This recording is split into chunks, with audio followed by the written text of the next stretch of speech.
Okay, so Torah portion is called Mishpatim. It's often translated as judgments. And I'll get into a little bit of the words around Mishpatim, the Greek words that are used to translate it and things like that. But I think that the best translation of it is justices. Okay, especially or when it's Yehovah's Mishpatim, because if it was just a man that was making a judgment, then it would just be a judgment. When it's Yehovah, then it's justice, because we know that he makes righteous Mishpatim.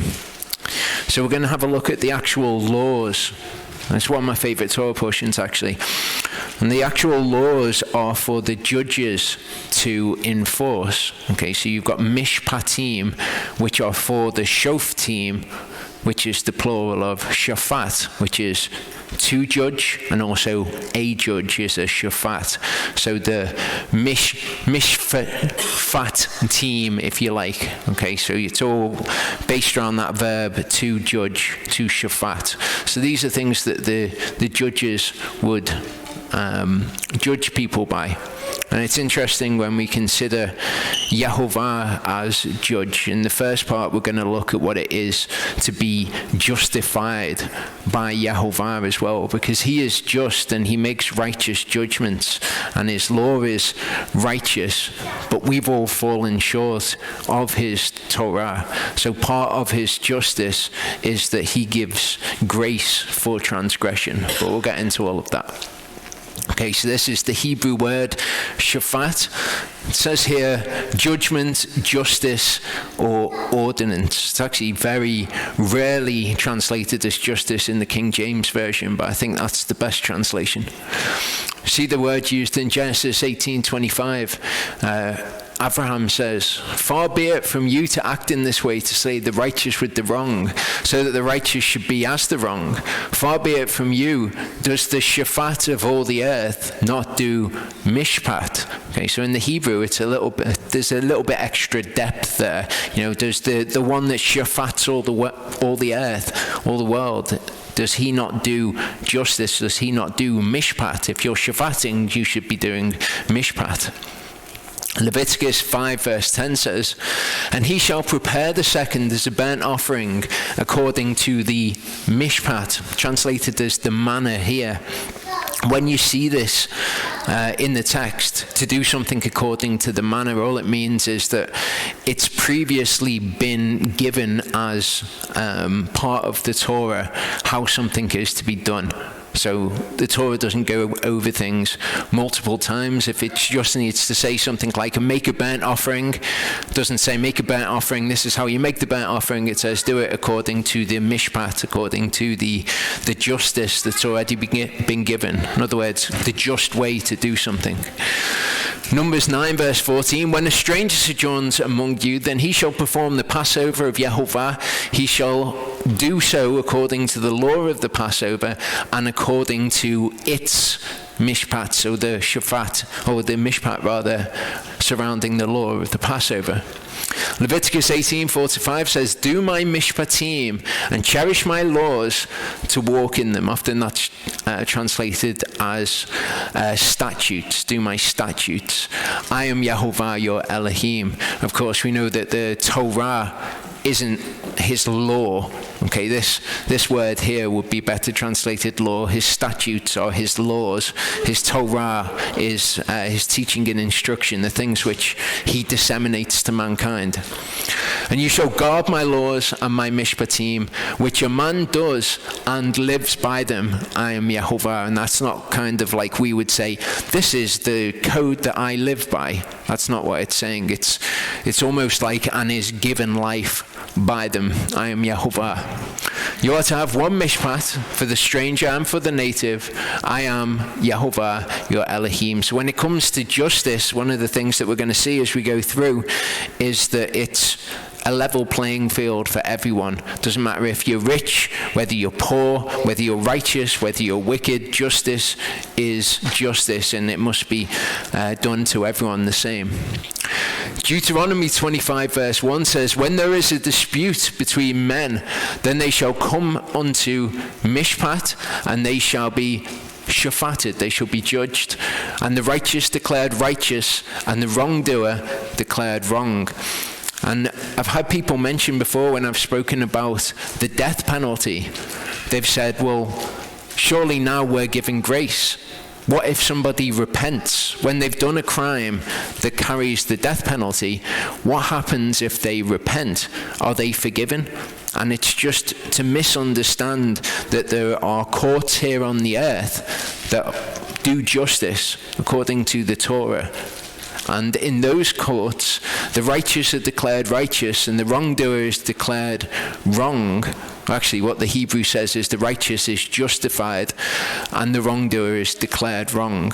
But when it comes to Yehovah, he takes all of us as wrongdoers and he justifies us. So we're going to have a look at that concept, but it's just because there's the two different courts, if you like. Yehovah as judge is the one person who can give grace for these things. When it comes to a court on the earth, if you've done something that carries the death penalty, then that's what you will receive.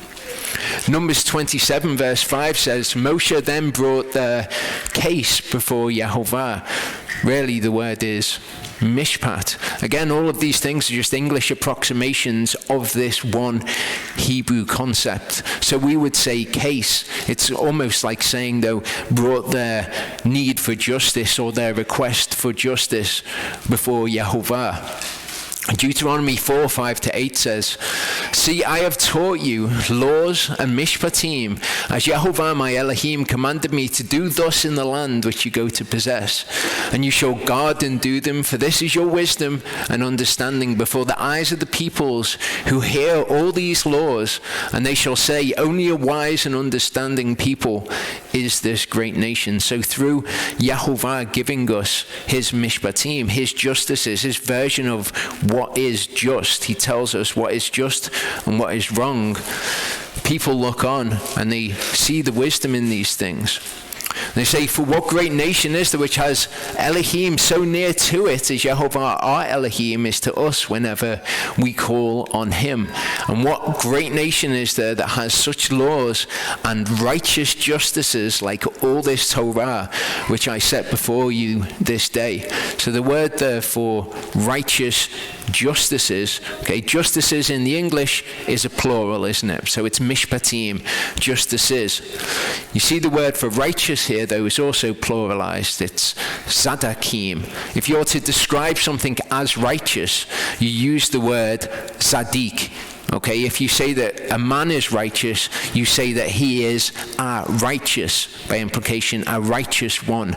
So the adjective, the describing word that you use there is Zadik.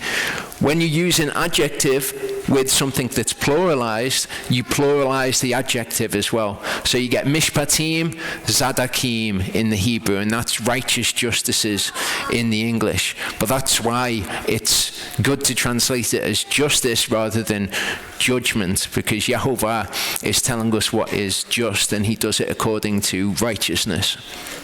1 Samuel 30, 22-25, we see a Mishpatim that is instigated by a man, by King David. It says, and all the evil and worthless men of those who went with David answered and said, because they did not go with us, we do not give them any of their spoil that we have rescued, except for every man's wife and child, and let them take them and go.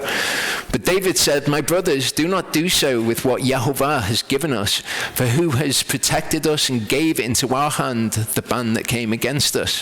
And who would listen to you in this matter? For as his portion is who goes down to the battle, so is his portion who remains with the baggage. They share alike. So he says, the spoil is to be shared amongst everyone. And it came to be from that day forward that he, King David, appointed it for a law, for a chok, or for a statute, and a mishpat for Yisrael to this day. So this is King David instituting a mishpat.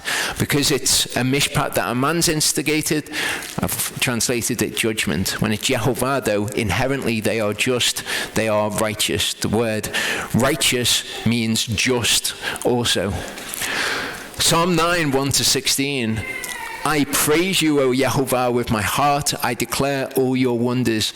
I rejoice and exult in you. I sing praise to your name, O Most High. So these words should be slightly familiar from a couple of weeks ago. Okay, praise Yada from Yehuda, which is, or where Yehuda comes from, which is praise Yehovah. To rejoice is a word that Charlie mentioned last week, to samach, and exult in you. I sing praise to your name, but as we saw, to zamar is actually to pluck the strings or to make reverberate. So it's, I play instruments to your name almost. When my enemies turn back, they stumble and perish before you. For you executed my, it says right here, it's mishpat, justice, and my cause. You sat on the throne, shaphating in righteousness. So when Yehovah judges, he judges in righteousness. The noun is tzedek. Okay, tzedek is the adjective to describe something as righteous. The noun, which is righteousness, is tzedek. You have rebuked the Gentiles. You have destroyed the wrong. You have wiped out their name forever and ever. The enemy is no more, ruins everlasting, and you have uprooted the cities. Even their remembrance has perished. But Yehovah abides forever. He is preparing his throne for Mishpat. And he judges the world in tzedek. He judges the peoples in straightness. So righteousness, okay, can be being just as well, or justice, I suppose, would be a noun that can describe righteousness. Yehovah is a refuge for the crushed one, a refuge in times of distress. And those who know your name trust in you, for you have not forsaken those who seek you, O Yehovah. Zamar to Yehovah who dwells in Sion, declare his deeds among the peoples, for he remembers the seekers of bloodshed. He does not forget the cry of the afflicted. Show favor to me, O Yehovah. See my affliction by those who hate me. You lift me up, that word room, to lift up from the gates of death, so that I declare all your tehillah, almost all your hymns in the gate of the daughter of Sion. I rejoice in your deliverance, and that's that word gale, to have that kind of feeling of spinning round with violent emotion with in your deliverance, or your salvation is the other word that could be used there. The Gentiles have sunk down in the pit which they made, in the net which they hid, their own foot is caught. Yehovah has made himself known. He has done mishpat. The wrong is snared in the work of his own hands. Meditation, Selah. Psalm 119, 17 to 20 says, do good to your servant and let me live, and I shamar your word, keep, or to protect it, by implication here, to cherish your word. Open my eyes that I might see wonders from your Torah. I am a sojourner in the earth. Do not hide your mitzvot from me. My soul is crushed with longing for your justices at all time. Psalm 119, 160 has an interesting phrase in. It says, your word is truth from the beginning. It is emet from the beginning. And all your justice of righteousness for forever. That's literally what it says. In the Hebrew, you see here it says, vulolam. Okay, when you have a vav, that means and. Here, it's got a vowel which makes it vu. And then you've got the word olam. And olam means forever or eternally, or is saying something that is enduring. So vu lolam means and. The lamid makes it to or for. Olam, eternity or endurance. Kal mishpat. Charlie looked at the word kal last week. It means all, okay? All mishpat, all justice. Tzedek, which is righteousness or justice. All and all your justice of righteousness for forever is what it says. Okay, so the word krino in Greek, okay, because when we have mishpat, we want to see what these things are in the New Testament. We want to see how we can take this idea of Yehovah's mishpat as justice and see what we can learn of it from the New Testament. So we have the Greek word krino. which is equivalent to the Hebrew shafat. So shafat is to judge, it's the verb. This is the Greek verb which means the same thing. It says here to separate or to put asunder, which is what you're doing when you are judging one thing from the other. You're separating one from the other. For example, the righteous from the unrighteous. So to krino is to judge. John 3:17, for Elohim did not send his son into the world to judge the world, to shafat the world, but that the world through him might be saved. Luke 22:29-30 says, and I covenant for you as my Father covenanted for me, a kingdom, to eat and drink at my table in my kingdom, and to sit on thrones, judging the 12 tribes of Israel. So he's talking to his disciples here. John 12:48 says, he who rejects me and does not receive my words has one who judges him, one who shafats him. The word that I have spoken shall shafat him in the last day. From krino, okay, so from this root word here, which is krino, to judge, we get this word, which is krima. And krima is a word which is used in the place of mishpat in the Old Testament, in the Septuagint. Deuteronomy 4:8 in the Masoretic text says, and what nation is there that has such laws and righteous justices? Okay, Mishpatim, Sadakim, as we saw before, as Sadakim. Deuteronomy 4:8 in the Septuagint says, krima dikaios. Okay, so krima is the word instead of mishpat. Dikaios is instead of the word of zadik. So dikaios means righteous, the adjective to describe something is righteous, by which you can also say a righteous person. Dikaios is a zadik, and krima is in the place of mishpat. Matthew 7:1-2 in the New Testament then says, do not krino lest you be krino. Do not shafat lest you be shafated. For with what krima, with what mishpat you shafat, you shall be shafated. Okay, so you can see how this would be written in Hebrew. It makes more sense, because once we start going to Greek, we lose mishpat. Mishpat can be translated into English in various ways, as we saw, right or case or judgment or justice.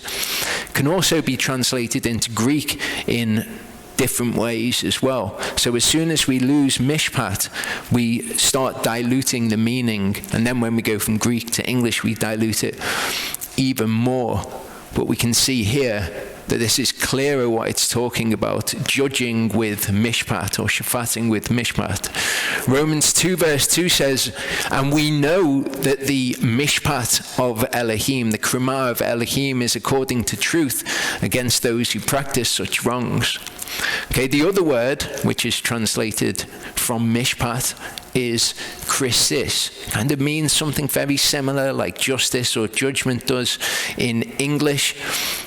I see in Jeremiah 5, verse 28 in the Masoretic text, it says, and the justice of the needy they did not judge. Okay, the mishpat of the needy they did not judge.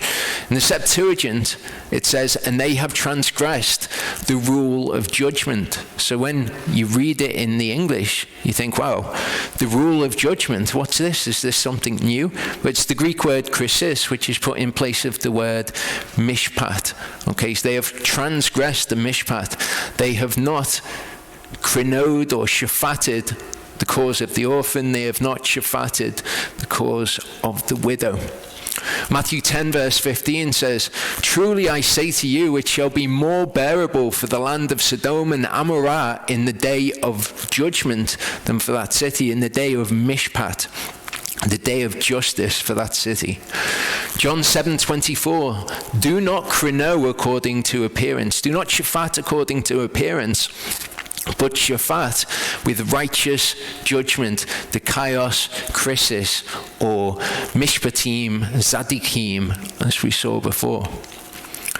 Leviticus 19 verse 15 says, do no unrighteousness in justice or in mishpat. Do not be partial to the poor or favor the face of the great, but shafat your neighbor in righteousness, in tzedek. Okay, so this will be important later actually. So we've got this word here, which is dikaiokrisia. Okay, and you can see that it's from the word dikaios, which is righteousness or justice, and krisis, which we saw is in the place of mishpat. This word's only used once in the New Testament. It says, but according to your hardness and your unrepentant heart, you're treasuring up for yourself wrath in the day of wrath and revelation of the day of righteous judgment, and the revelation of righteous judgment, the dikaiokrisia of Elohim. So this idea of Mishpatim Zadikim is actually all the way through the New Testament. We can just kind of miss it. Deuteronomy 4 verse 8, which we read from the Masoretic text before in the Septuagint, says again, krima dikaios. So you can see how this is constituted of the same words. Krima, which comes from to krino, to judge, and dikaios, which is righteousness. Okay, the word dikaios, righteousness, righteous or observing divine laws. We see that used in Matthew 1 verse 19. And Yosef, her husband, being righteous, being dikaios, and not wishing to make a show of her, had in mind to put her away secretly. So this is equivalent to the Hebrew word, which is zadik. So you can describe someone as a tzaddik.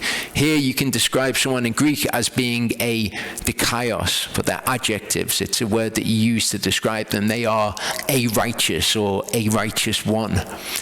Same in Matthew 5 verse 45. So that you become sons of your Father in the heavens, because he makes his sun rise on the wicked and the good, and sends rain on the dikaios and on the unrighteous.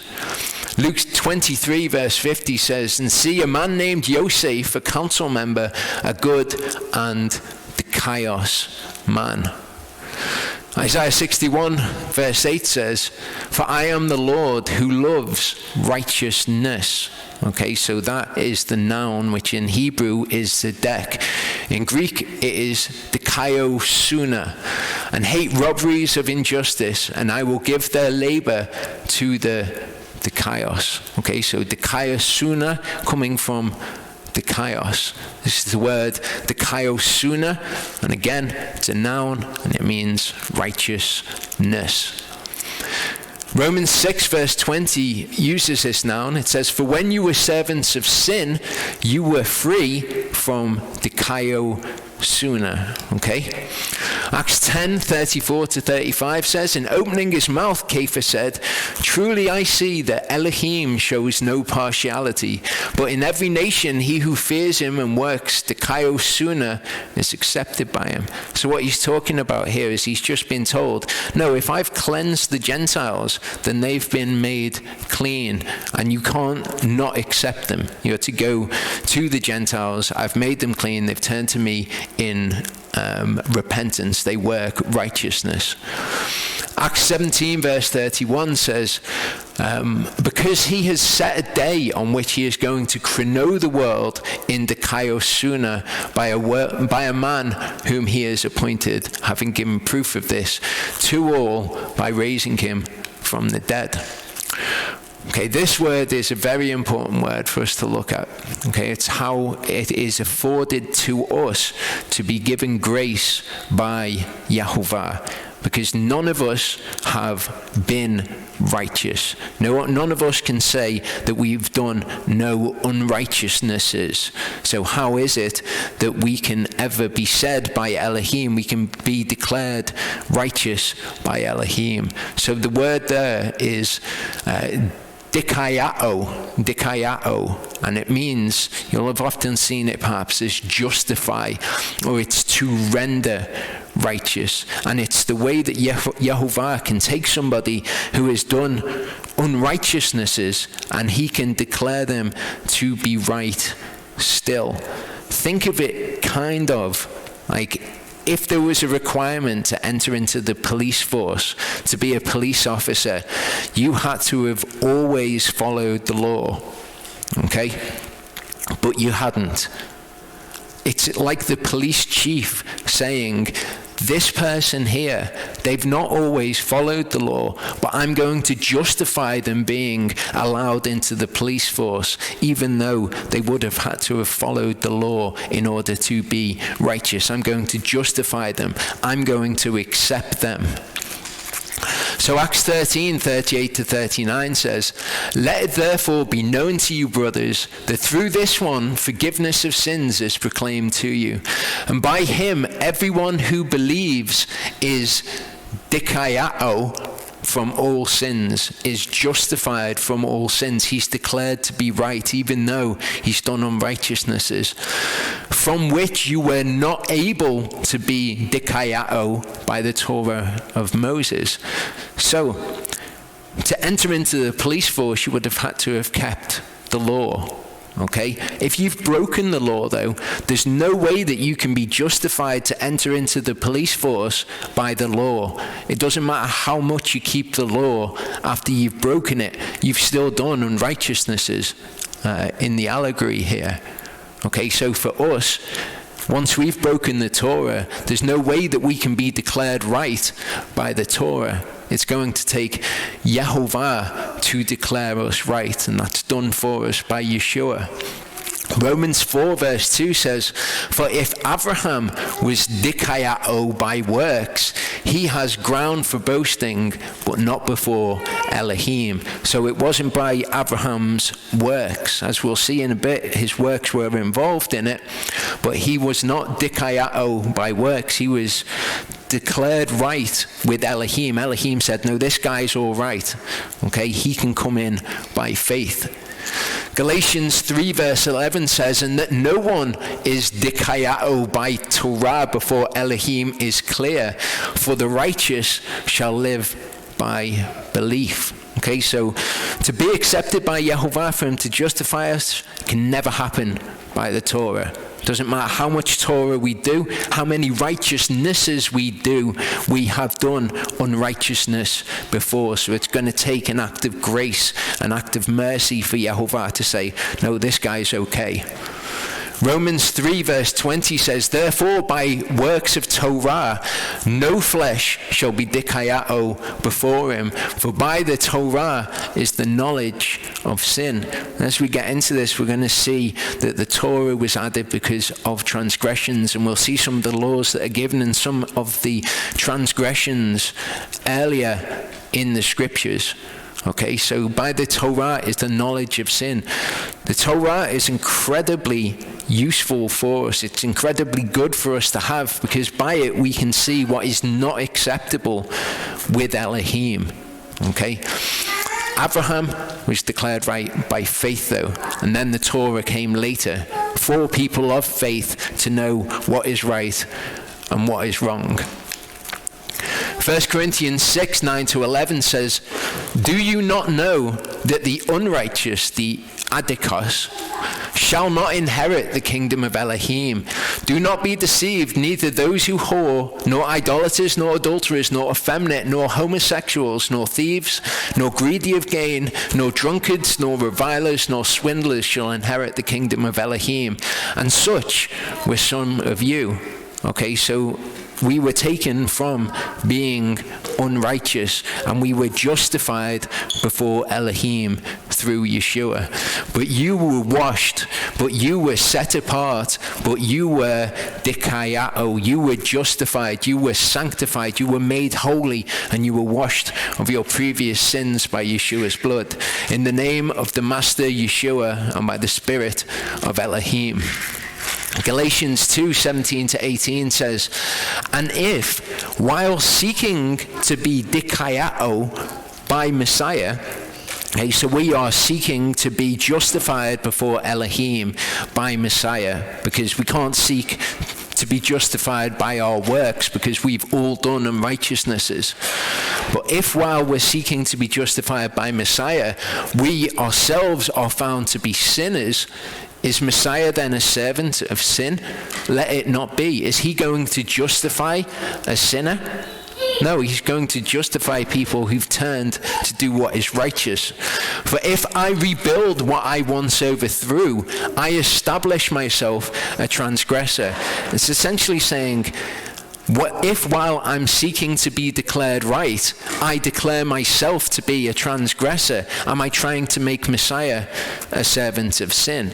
Okay, you can seek to be declared right, but declare yourself to be wrong. James 2:20-24 says, "But do you wish to know, O foolish man, that the belief without the works is dead? Was not Abraham our father dikaiao by works when he offered Yitzchak his son on the altar? Do you see that the belief was working with his works, and by the works the belief was perfected?" Okay, so we've all done unrighteousnesses. We can't be declared right by Elohim because of our works. He's going to look at us, in fact, and he's going to say, I can't declare you right because you're not right. However, I can declare you right by my grace because you have faith. The scripture was filled which says, Abraham believed Elohim and it was reckoned to him for righteousness, for dikaiosuna, okay, and he was called Elohim's friend.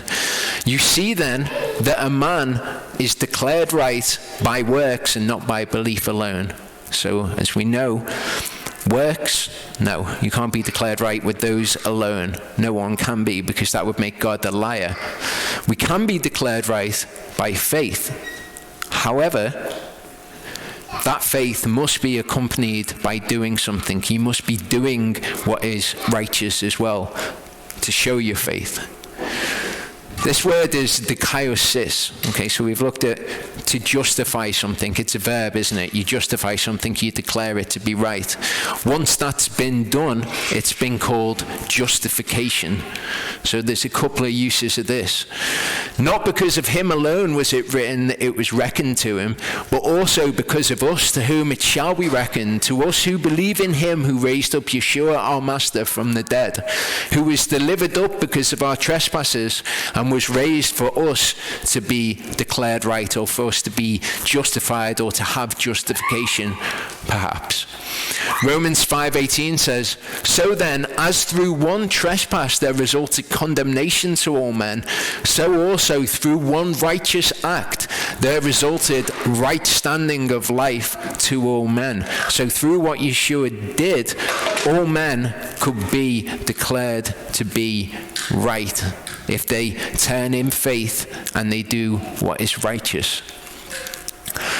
Okay, so the Hebrew equivalent of that word is sadak, because often we think of things like justification and things like that as things which only happen in the New Testament, but that's simply not true. To be justified is something that we see in the Old Testament as well.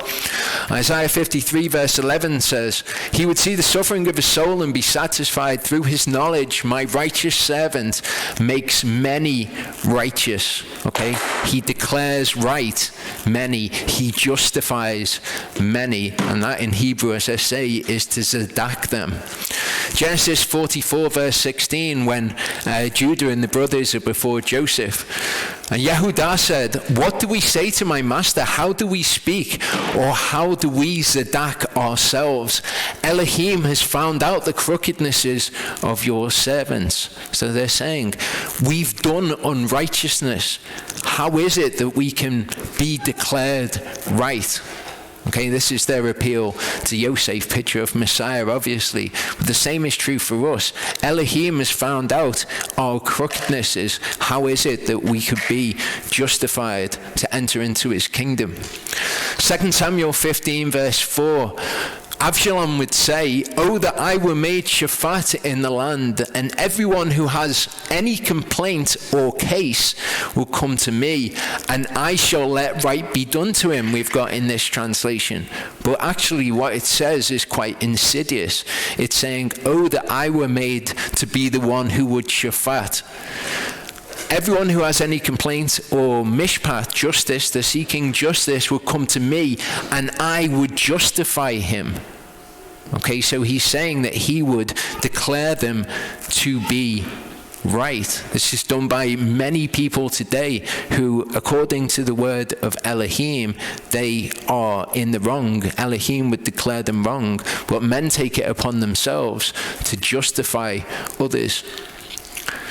Okay, the word tzaddik, as it's been mentioned, it's an adjective to describe what is just, what is lawful, what is righteous. Psalm 119, 137 says, Tzaddik are you, O Yehovah. So Yehovah is Tzaddik, and your justices are straight, your Mishpatim. But as we see, Yehovah is Tzaddik, he is just. So his judgments are justices, if that makes sense. Genesis 18 verse 26, and Yehovah said, if I find in Sodom 50 Tzaddik within the city, then I shall spare all the place for their sakes. Ezekiel 18, 5-9 gives us a good idea of what is Tzaddik before Yehovah.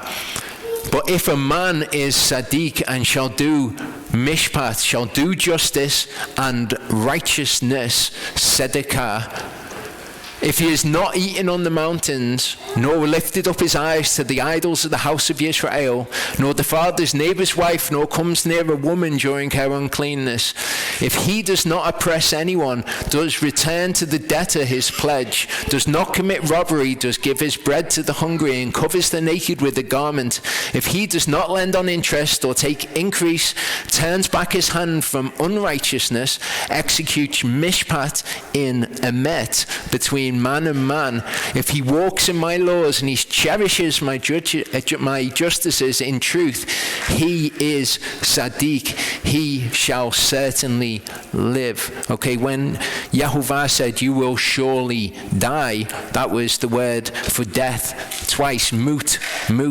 Here it is, you shall surely live, chaya. So when somebody turns to walk in what Yehovah declares as righteousness, to walk in his laws, to walk in his justices, okay, he is Tzaddik. He may have done unrighteousnesses, but Yehovah declares him righteous. He declares him Tzaddik, and he shall chaya, declares the Master Yehovah. Okay, the word tzedek and the word tzedakah are righteousness, that noun, to describe the concept of righteousness. It's a masculine and a feminine noun. When you have a on the end of words, it makes them feminine. So you get tzedek and tzedakah. Psalm 11, 4-7 says, Yehovah is in his set-apart temple.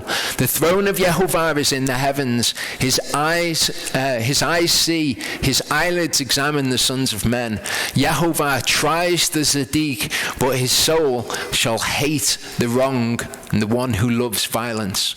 Upon the wrong he rains snares, fire and sulfur, and a scorching wind are the portion of their cup. For Yehovah is Tzaddik, he has loved tzedakah. The upright shall see his face. Deuteronomy 25:1, we read it before. When there's a dispute between men, then they shall come unto justice, or mishpat, to seek justice. And they shall be shafated. And the tzaddik shall be declared righteous. They shall be tzaddak. They shall be justified, and the wrongdoer declared wrong. So as we saw, this is what happens in the courts of men.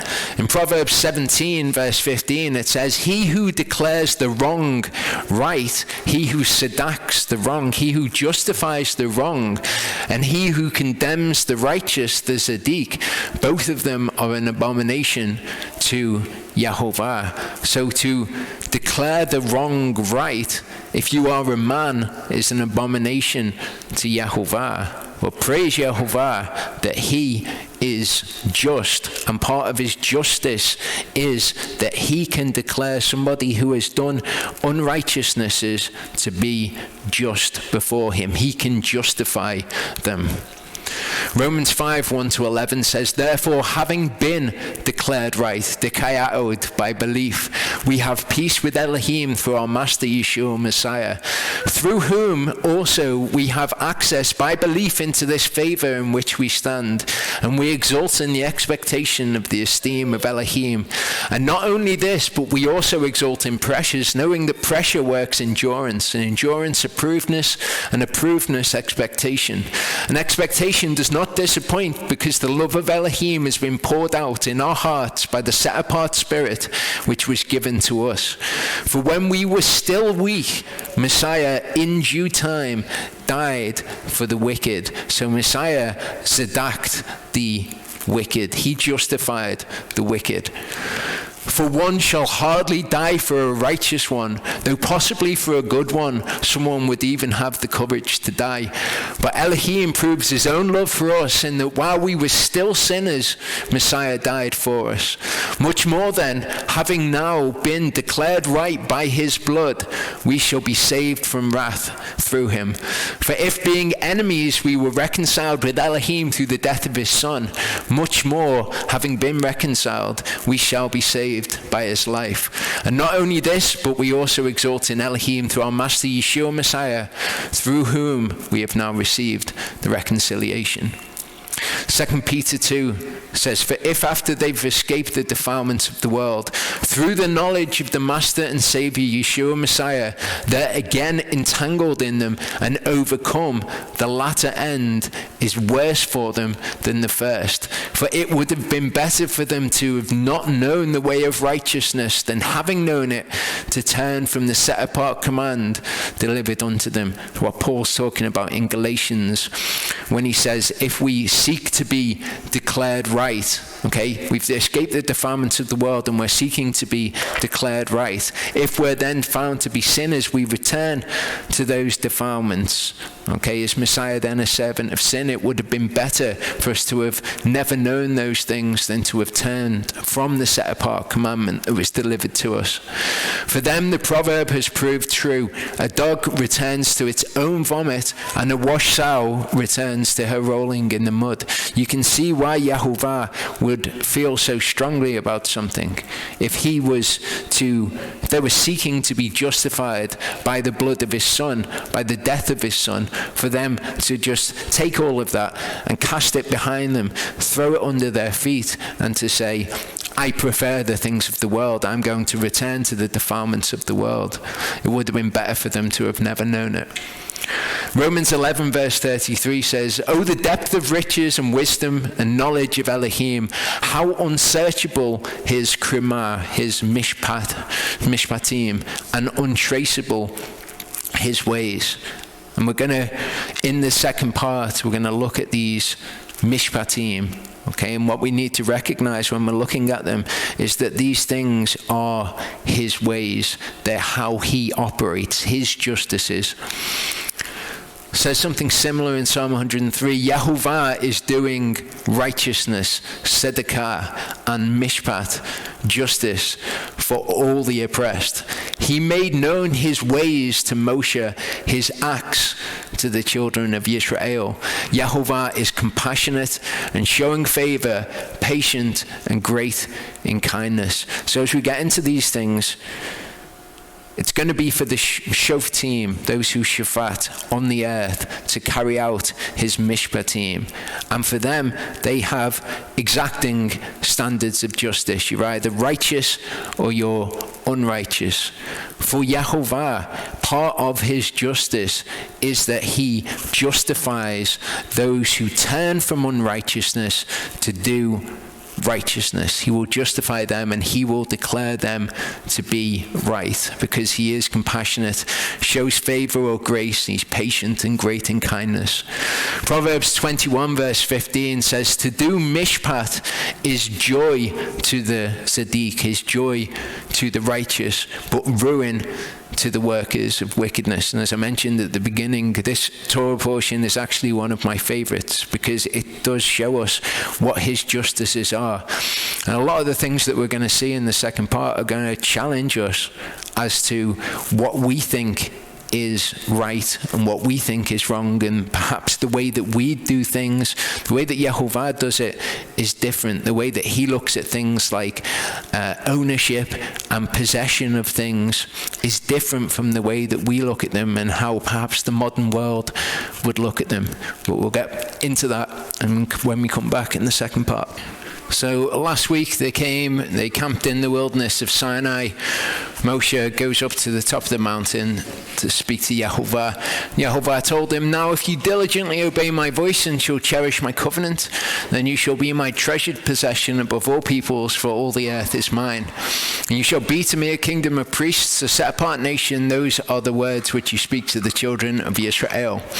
Moshe came and called for the elders of the people and set before them all the words which Yehovah commanded him. And all the people answered together and said, "All that Yehovah has spoken, we shall do." So Moshe brought back the words of the people to Yehovah. So part of what he said is, obey my voice. We see Moshe return to the mountain. He goes up. He's given the 10 words. As we saw last week, the 10 words are given, and then he's given the Mishpatim, the justices. Okay? Yehovah's instructions, though, are more comprehensive than that. There's an idea that people have that the only thing that we have to do as the covenant that was made with Yehovah is his words and his judgments, his words and his Mishpatim. So last week and this week. And then after that, we have the sin of the golden calf. And then because of that, they received a load of laws which were punishments. They also had to start doing animal sacrifices, which were because of the sin of the golden calf. Previously, they weren't going to have to do it, but all of these things were going to be added to them. But this is actually a terrible way to look at what Yehovah has given us. It's factually untrue because of reasons that we'll see actually as we continue through this. But if we look at what Yehovah's instructions tell us, then to say that a whole load of them, apart from the things we saw last week and this week, are things that we don't have to do, then we're missing so much. Okay, so last week, the 10 Commandments. This week, we're going to see his Mishpatim, his judgments or his justices for the judges to execute. Then what we get is instruction on how to build and sanctify a dwelling for Yehovah, including the tabernacle, the furnishings that are therein, and the priest's garments. Okay, Charlie will begin to look at that next week. So we're actually given instruction on how to build a house for Yehovah to come and dwell with his people, which is what he's wanted to do. So it's not a punishment. It's certainly not something that was added. And even factually, it wasn't something that was given after the sin of the golden calf. It's the very next thing that they're told to do after the Mishpatim. In fact, after they make the covenant with him, they're told, okay, now I want you to make me a house. Instruction on how to properly atone for fallen people and the environment so that Yehovah can exist in its midst. So as we saw when we were going through Leviticus last year, atonement is actually to do with Yehovah existing in the middle of things which are unclean. That death has entered into the creation, it's corrupted the creation, but Yehovah, who is holy, has come to dwell in the midst of creation. Okay, and that includes uncleanness in the camp. For whatever reason, people become unclean. And the red heifer sacrifice as well, how we make people clean. And that's all to enable Yehovah to dwell in the midst of his people. Instruction on how to approach Yehovah and his dwelling, gifts, offerings, and how to offer all of those things. There's a specific procedure. If you want to approach the Creator when he's come to dwell in the tabernacle, then you have to do it through various means. Certain things can only be brought to the door of the tent, and then they need to be given to the priest, and then the priest can bring it in and has got to prepare it in a set way. But all of these instructions, of not one of them is a punishment. Not one of them is a bad thing that would have been added to them because they had sinned. Okay, these sacrifices, as people call them, are actually ways that people can draw near to him. But we'll see that as we get onto the book of Leviticus. But this is how his instructions are given from here on out. Instruction on how to move the camp, including the trumpets and trumpet calls, so that you can call the leaders together or the people to move out or whatever it is. The order that people are to move out so that they can move his dwelling place from one place to another. The Creator God has come to dwell in a tent on earth and move about amongst his people as they dwell in tents. So there's a procedure as to how that has to happen. Instruction on how to be set apart from the nations as Yehovah's people. Things that Yehovah doesn't want us doing, that the Gentiles do. We'll see an example of that this week. Do not boil a kid, a young goat, in its mother's milk, which was a pagan practice. Things like tattoos for the dead, cutting yourself for the dead, and all of those things are things that Yehovah doesn't want us to do.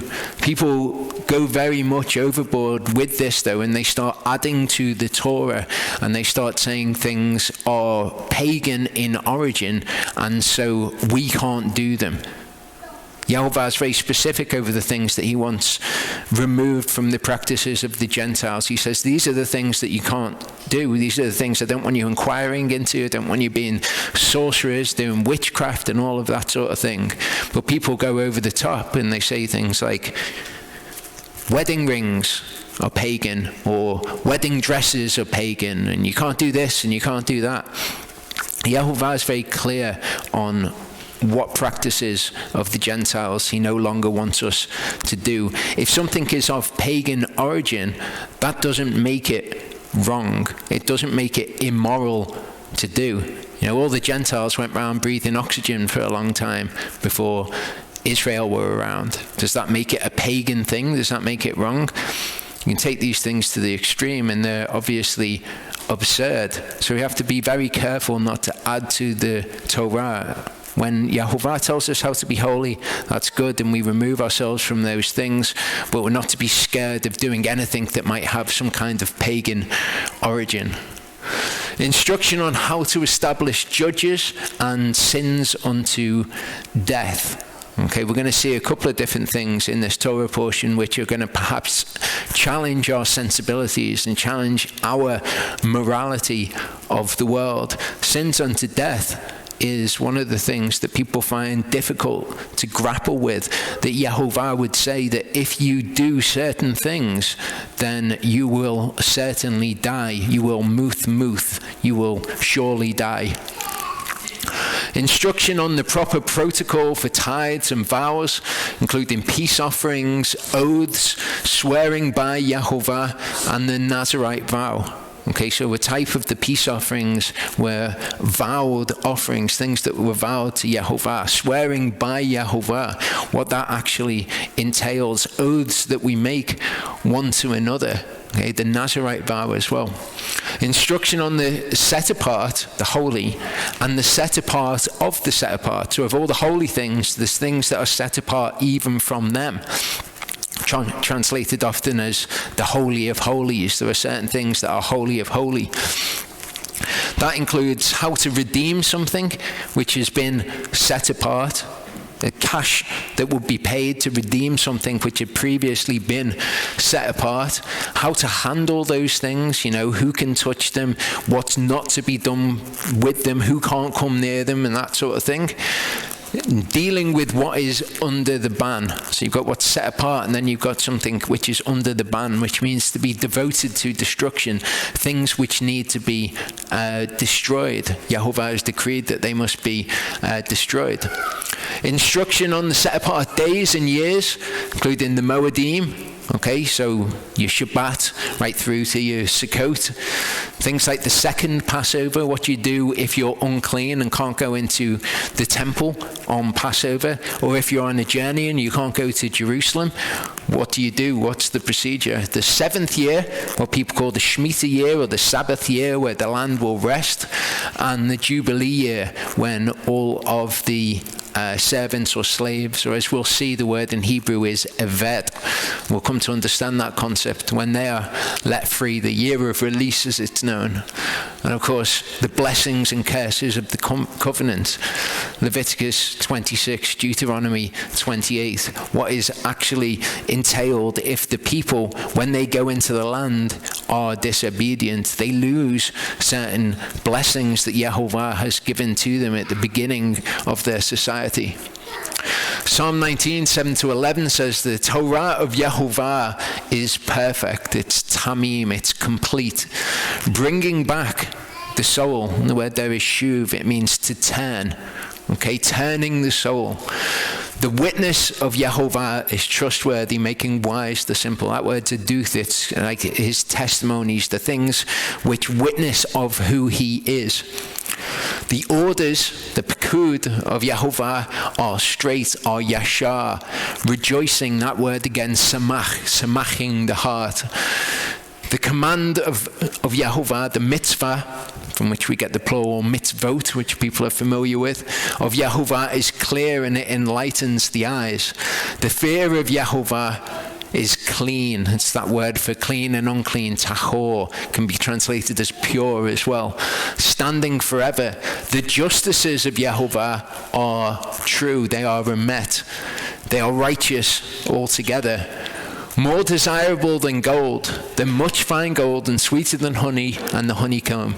Also, your servant is warned by them. In cherishing them, there is great reward. So this is all of his Torah, all of his teaching and his instruction. Today, we're just going to be looking at the Mishpatim, but all of the rest is good. None of it is a punishment that has been given to people because they sinned. That's a horrible, horrible doctrine. If people online believe this, I'd suggest actually watching a series which is on the channel called Melchizedek's Priesthood. It's all this idea of we're now priests in the order of Melchizedek. And now we just do this part of the covenant because that's what they agreed to, and all sorts of twisted doctrines which make it a nonsense or declare this to be a lie.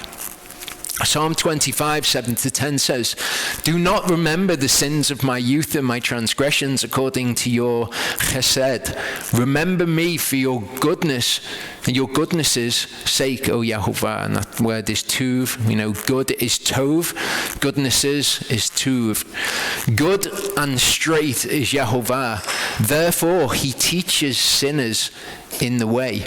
He guides the meek ones in mishpat. He teaches the meek ones his way. Again, we see this word mishpat linked here with his way. He made his ways known to Moses. All the paths of Yehovah are chesed and emet to those who shamar his covenant and his witnesses. Don't think that's my car, actually. Okay, Proverbs 1:1-5 tells us something interesting. Okay, it says, the Proverbs of Shlomo, son of David, king of Israel. This is what the Proverbs are for knowing wisdom and discipline, for understanding the words of understanding, for receiving the discipline of wisdom, righteousness, justice, and equity, for giving insight to the simple, knowledge and discretion to the young. The wise one hears and increases understanding, and the understanding one gets wise counsel. So we have the Torah, and they are the teachings and the instructions of Yehovah. The rest of Scripture is, of course, valuable and breathed by Elohim too.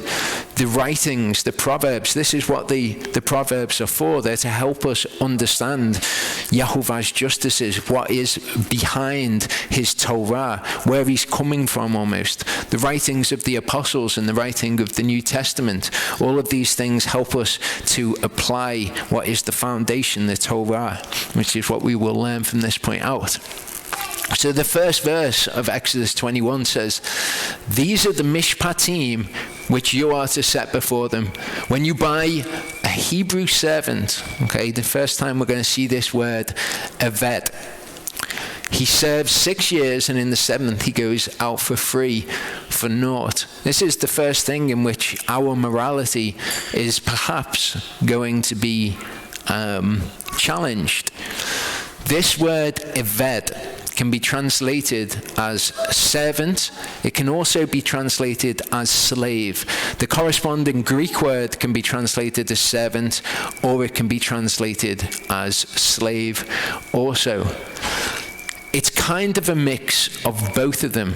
It's not what we would think of as slavery, because when we think of slavery, we think of people who have been kidnapped and sold into slavery, that they are there against their will. That's not the Hebrew concept. It's not the Greek concept.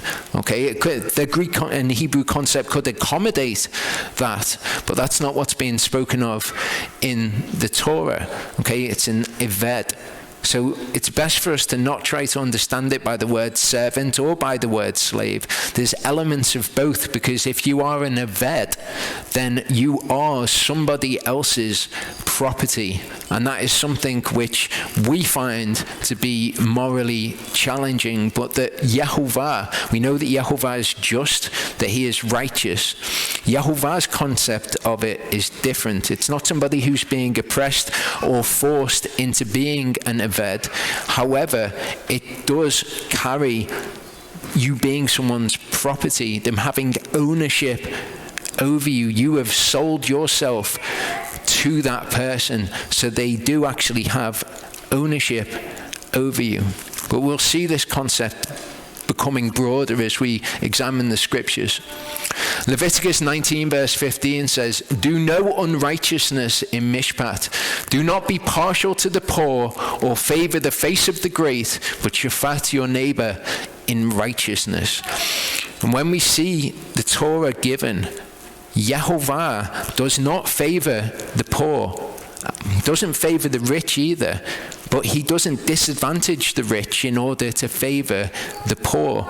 So the rich are going to be able to buy people into their service.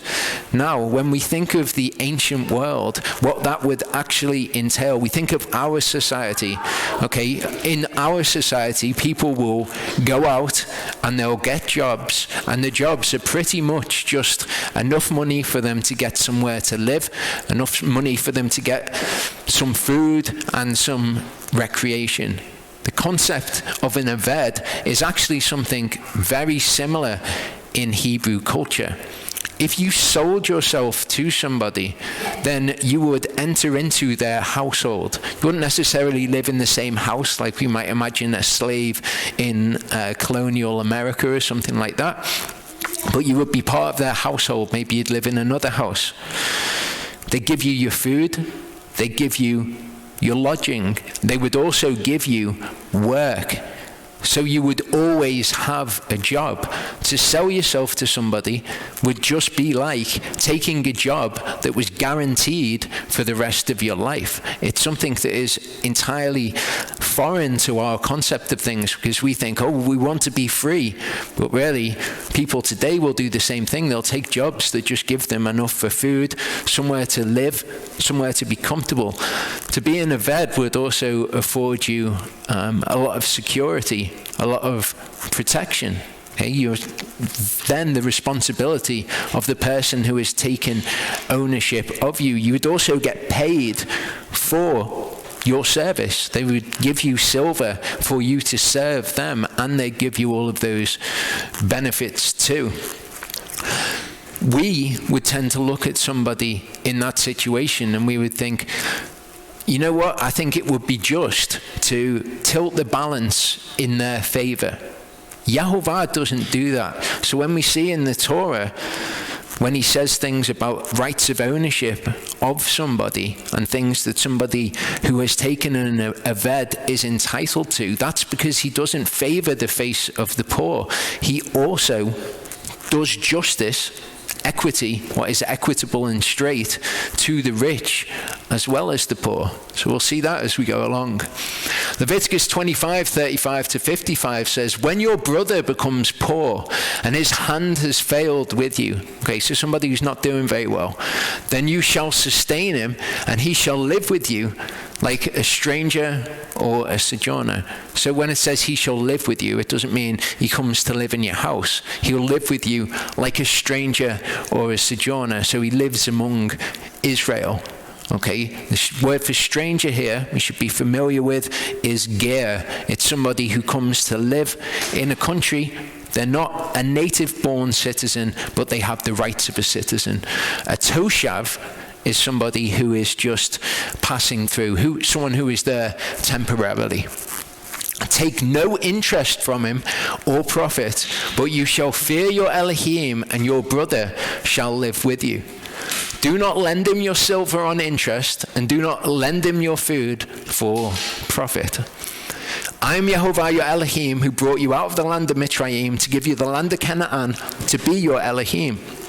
And when your brother who dwells by you becomes poor and sells himself to you, do not make him serve as an eved. Okay? They're to be like a stranger, a sojourner, we'll see. Okay, it says, but as a hired servant, as a toshav, he is with you and serves you until the year of Jubilee. So when your brother becomes poor, and they would be in the position where somebody might say, I want to be someone's eved, I want to sell myself, I want to live in their household, I want them to provide these protections and afford me the things that I need for my life, and I want them to give me silver. This is saying, don't have them to be an eved. Have them be a hired servant. This word sakir, we'll see again, comes from the word sakar, which is to hire something. Okay? So they are as someone that you've hired, like a worker. Okay, and as a toshav, he is with you. So he's like somebody who's just living amongst Israel. That is how they are to be, but they are not an eved. And the reason that they're not an eved is because to be an eved carries the connotation of ownership, of them being a possession. There's something that you're taking ownership of, and that actually confers various rights and responsibilities on you, as we'll see. Then he shall leave you, he and his children with him, and he shall return to his own clan, his own mishpacha, even return to the possession of his fathers. For they are my eved, whom I brought out of the land of Mitzrayim. They are not sold as eved. So Yehovah says, they're my eved. They're not sold as eved. There can be no one's possession. They're mine. Do not rule over him severely, but you shall fear your Elohim. And when it says rule over him severely, this is to take the rights that you have over something that you are the owner of. For example, if you own an eved, you are just and right in punishing them if they step out of line. Okay, and that's your right of ownership over somebody. They've come to live in your household or to be a part of your household. If they step out of line, they start doing things that are wrong, you have a right of punishment over them. You can punish them. Not so with the Hebrew. Your male and female eved, whom you have from the nations that are around you, from them you buy male and female eved. Also from the sons of the toshav sojourning among you, from them you buy, and from their clans who are with you, which they shall bring forth in your land, and they shall be your property. Okay, so there's a difference between being an eved and being a Hebrew who is sold because they have become poor. Okay, only of the people who are living among you and of the nations can you take eved. Like I say though, it's not our idea of slavery. You can't oppress somebody. You can't be cruel towards somebody. If you're punishing them, that cannot go over the top. And we're going to see what is said of eved, the protections which are afforded to these eved. You shall take them as an inheritance for your children after you, to inherit them as a possession. They are your aved for all time. So somebody can sell themselves to you, and that can be for all time. You'll pass them on as a possession to your children. But none of it is not consensual. Again, they would come into your household, you'd look after them, give them everything that they needed. They would be safe and protected. You would have given them a sum of silver as well for their service, for the fact that they were going to sell themselves to you as a possession. But none of it is a bad thing. Okay, none of it's like slavery as we would think of it, where people are being kidnapped and sold. Nothing like that is part of Yehovah's system of justice. To inherit them as a possession, they are your aved for all time. But over your brothers, the children of Israel, you do not rule severely one over another. Now when a ger or a toshav with you becomes rich, and your brother with him becomes poor, and sells himself to the ger or to the toshav with you, or to a member of the ger's clan. Okay, so a Hebrew has become poor. If they sold themselves to you, then they would go out after 6 years. In the 7th year, they would go out. If it happens that they sell themselves to a ger or a toshav who's living amongst Israel, there's a responsibility upon us. After he has been sold, there is a right of redemption to him. One of his brothers does redeem him, or his uncle's son does redeem him, or anyone who is a close relative to him in his clan does redeem him. Or if he's able, then he shall redeem himself, which alone should show us there's something else going on here. It's not like our idea of slavery. They would have received a large sum of silver for the fact that they had sold themselves and they were going to serve this person for the rest of their life. He shall reckon with him who bought him. The price of his release shall be according to the number of years from the year that he was sold until the year of the Jubilee, as the days of a hired servant it is with him. Okay, so if there was 25 years, okay, until the Jubilee when he was bought, and he was bought for £25, and then when he is redeemed, there's 20 years left. The price of his redemption would be £20. If there are yet many years, according to them, he repays the price of his redemption from the silver of his purchase. So this is a man who still has his silver. So if he's able to, then he has to redeem himself. If few years are left until the year of Jubilee, then he shall reckon with him, and according to his years, he repays him the price of his redemption. So it's all proportional to how many years of service he has left. He is with him as a yearly hired servant, somebody who is hired for money, and he does not rule with severity over him before your eyes. So he is not allowed to be treated as this person's property, as in you do not have the right to punish such a person. And if he is not redeemed in these years, then he shall be released in the year of Jubilee, he and his children with him. So all Hebrews are released in the year of Jubilee. Because the children of Israel are aved to me, to Yehovah. They are my servants whom I brought out of the land of Mitzrayim. I am Yehovah, your Elohim. So because the children of Israel are aved to Yehovah, then he has that right of ownership. He has that possession over them, and they can't be sold to anybody else as if they belong to them. In Deuteronomy 15:12-15, it says, when your brother is sold to you, a Hebrew man or a Hebrew woman, and shall serve you 6 years, then let him go free from you in the 7th year. When you send him away free from you, let him not go away empty-handed. You shall richly supply him from your flock and from your threshing floor and from your winepress with that which Yehovah has blessed you with, give to him. And you shall remember that you were an aved in the land of Mitzrayim, and Yehovah your Elohim redeemed you. So when your brother is poor and sells himself to you, they serve for 6 years. In the 7th year, they go out.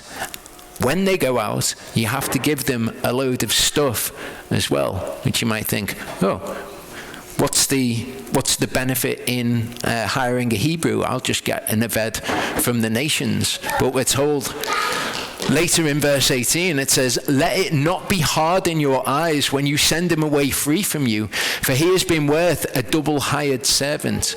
That doesn't mean it's not hard to you because look how hard they've worked. They've been worth two servants. That's not what it's saying. A double hired servant, a sakir, double a sakir. When it says worth, it's the word sakar, okay? Sakar means hire. You give somebody their hire. So when it says he has been worth a double hired servant, what it's saying is his hire was twice as much as a hired servant. So it's saying don't let it be hard that his hire has been twice as much to you as a hired servant in serving you 6 years. Yehovah your Elohim shall bless you. So it's saying redeem your brothers.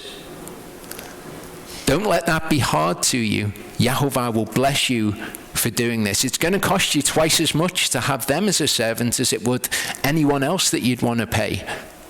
But don't let that be hard to you because Yehovah will bless you. If he comes in by himself, he goes out by himself. If he comes in married, then his wife shall go out with him. If his master has given him a wife, and she has borne him sons or daughters, the wife and her children are her master's, and he goes out by himself. Okay, so on first blush, you might think, I don't really understand what's happening here. This seems unjust. Remember that Yehovah says that justice must be done to the poor as well as to the rich. Both of them have to be dealt with justly. If you were saying his master has given him a wife who his master has paid for, and because he's done this act of kindness to him, when he goes out free, and again, he's having him serve 6 years and then giving him twice as much stuff. He's cost him twice as much as a hired servant. Then on top of that, he's got to give him the other eved that he's paid for. That would not be just to his master. This is not saying, though, that he cannot have his wife. It just means that his wife would need to be redeemed. The fact that his master has paid for his wife to serve him as well, she has a monetary value. She must be redeemed from his household. It's not just expected of the rich to go out of pocket. Okay, he's already redeemed somebody who is poor. He's already taken him into his household and then given him twice as much as it would have cost him to get anyone else. Redemption has to be made for his wife as well. But again, it's all to do with this this ownership, which is which the master takes upon himself for the servant, this responsibility that comes from him. And we're going to see throughout the other laws as well that there are rights that are conferred from this, and there are responsibilities that come from this too. Numbers 30 verse 6 tells us, talking about a woman who was previously in her father's household. Okay, as we're going to see, when this woman is in her father's household, the right of ownership to her is her father. A man in his father's household, the right of ownership for him is on his father as well. His children are his property according to the scriptures.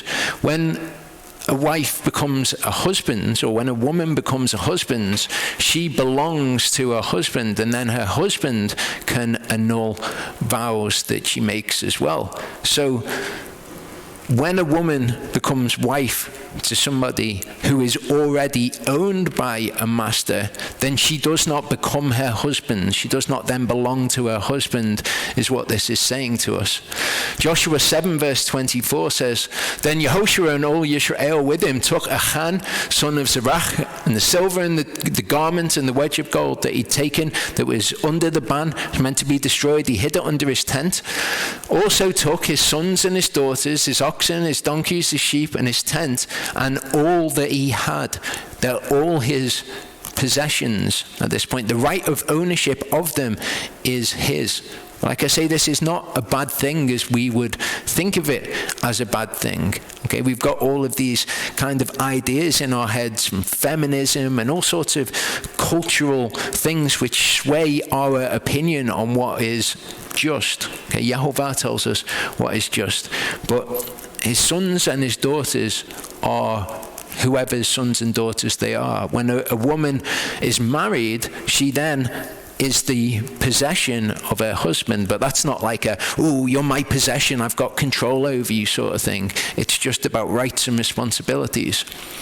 Matthew 18:23-25 says, because of this, the kingdom of heaven is like a certain man, a king who wished to settle accounts with his servants, with his aved.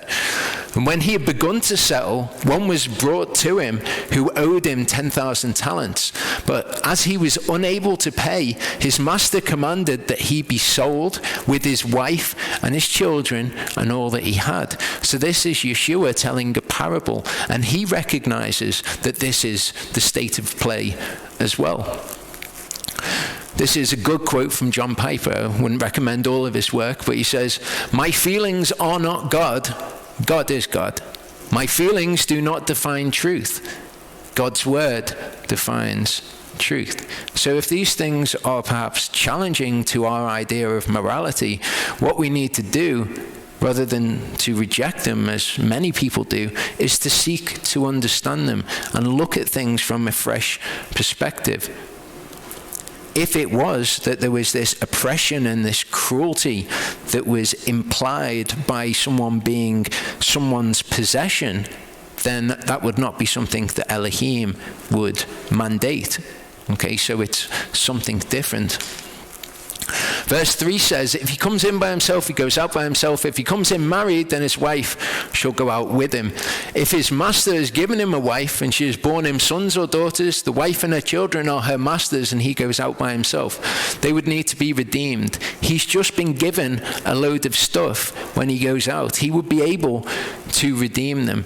All this is saying is the right of ownership has not passed to this man. The right of ownership is still the owner's, who has done this act of kindness in giving him a wife, and they would then need to be redeemed. But there's some interesting words in this passage. Okay, his master, his Adon. The word Adon, from where we get things like Adoni, okay, it means master or it means Lord. Okay, I spoke recently about how calling Yehovah Lord is not a bad thing. It's calling him your master or your Lord. Again, these English words are approximations of Hebrew words. There's another interesting word in this. Okay, we've got this word here, which is Baal, which also means Lord, also means owner, and by implication, it means husband. Okay, this is the word Baal. You can see here, owner, husband, or Lord. And people get all up in arms about the word Baal. They get this verse confused. It says, and it shall be in that day, declares Yehovah, that you shall call me my husband and no longer call me my Baal. People say, well, what this means is that people have been calling him Lord, and they're going to call him their husband afterwards instead of calling him Lord, because calling him Lord was a bad thing. It says in the Hebrew, you shall call me Ishi. Okay, if you want to make something yours in Hebrew, you want to say that's my whatever, you put E on the end of it, the yod on the end of it. So you get Adoni, which is my Lord or my master. Ishi is my husband. Baali is my Baal. But as we saw, Baal means owner and Lord. Okay? If the Aved truly says then, understanding this, I love my Adon, my wife and my children, let me not go out free. So again, from this we can see that this situation is not an unhappy situation. And there are remedies if the Eved is in an unhappy situation, which we'll see as we go on. But if the Eved says, I'm not going to redeem my wife and children, I want to remain in my master's house. I love my Adon, my wife and my children. Let me not go out free. I want to remain living here. Because remember, to an Eved, it is afforded to them that they can sell themselves, and then for the rest of their days, they are part of somebody's household, and they're looked after. And there's all sorts of good things about being an Eved. Okay, there's still people who can go about and do whatever they want to do. They just have a work role as well. They live in this person's house. To a Hebrew, it's been said, after 6 years, you've got to leave this person's house. Maybe that's not what they want to do. If they came in only because they were poor, then maybe they want to go out with stuff afterwards, and maybe that's a good thing for them.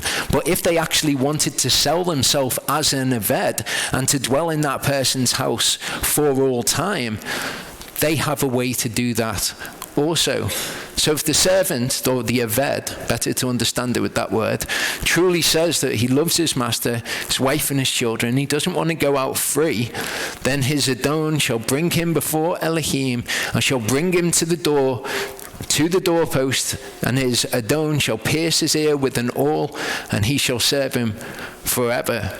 We know that we are Eveds of Yeshua. We are Eveds of Elohim. That's why he said about the children of Israel, they are my Eved. So Paul here, Shaul, an Eved of Yeshua Messiah. As I said, in the Greek, the word means servant, it means slave. It's the same concept, an Eved of Yeshua Messiah.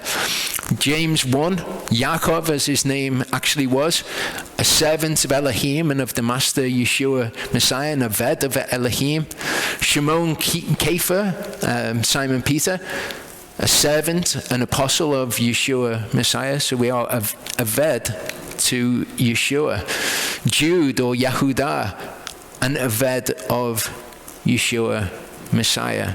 Okay, so what we have in this picture of the servant saying, I love my Adon, okay, I love Adoni, I want to remain in his household. We can see a picture of us here, even in the putting an awl through the ear onto the doorpost, we can see something pictured, because we know to give ear, to hazinu, is to hearken to something, to shema it, essentially, which is what we do with the commandments. And we are to write the commandments on the doors of our house, which means that our household is governed by these commandments. So to have an awl through the ear to the doorpost would be a picture of us shemaing the commandments of Elohim. I love my Adoni. I want to shema his commandments.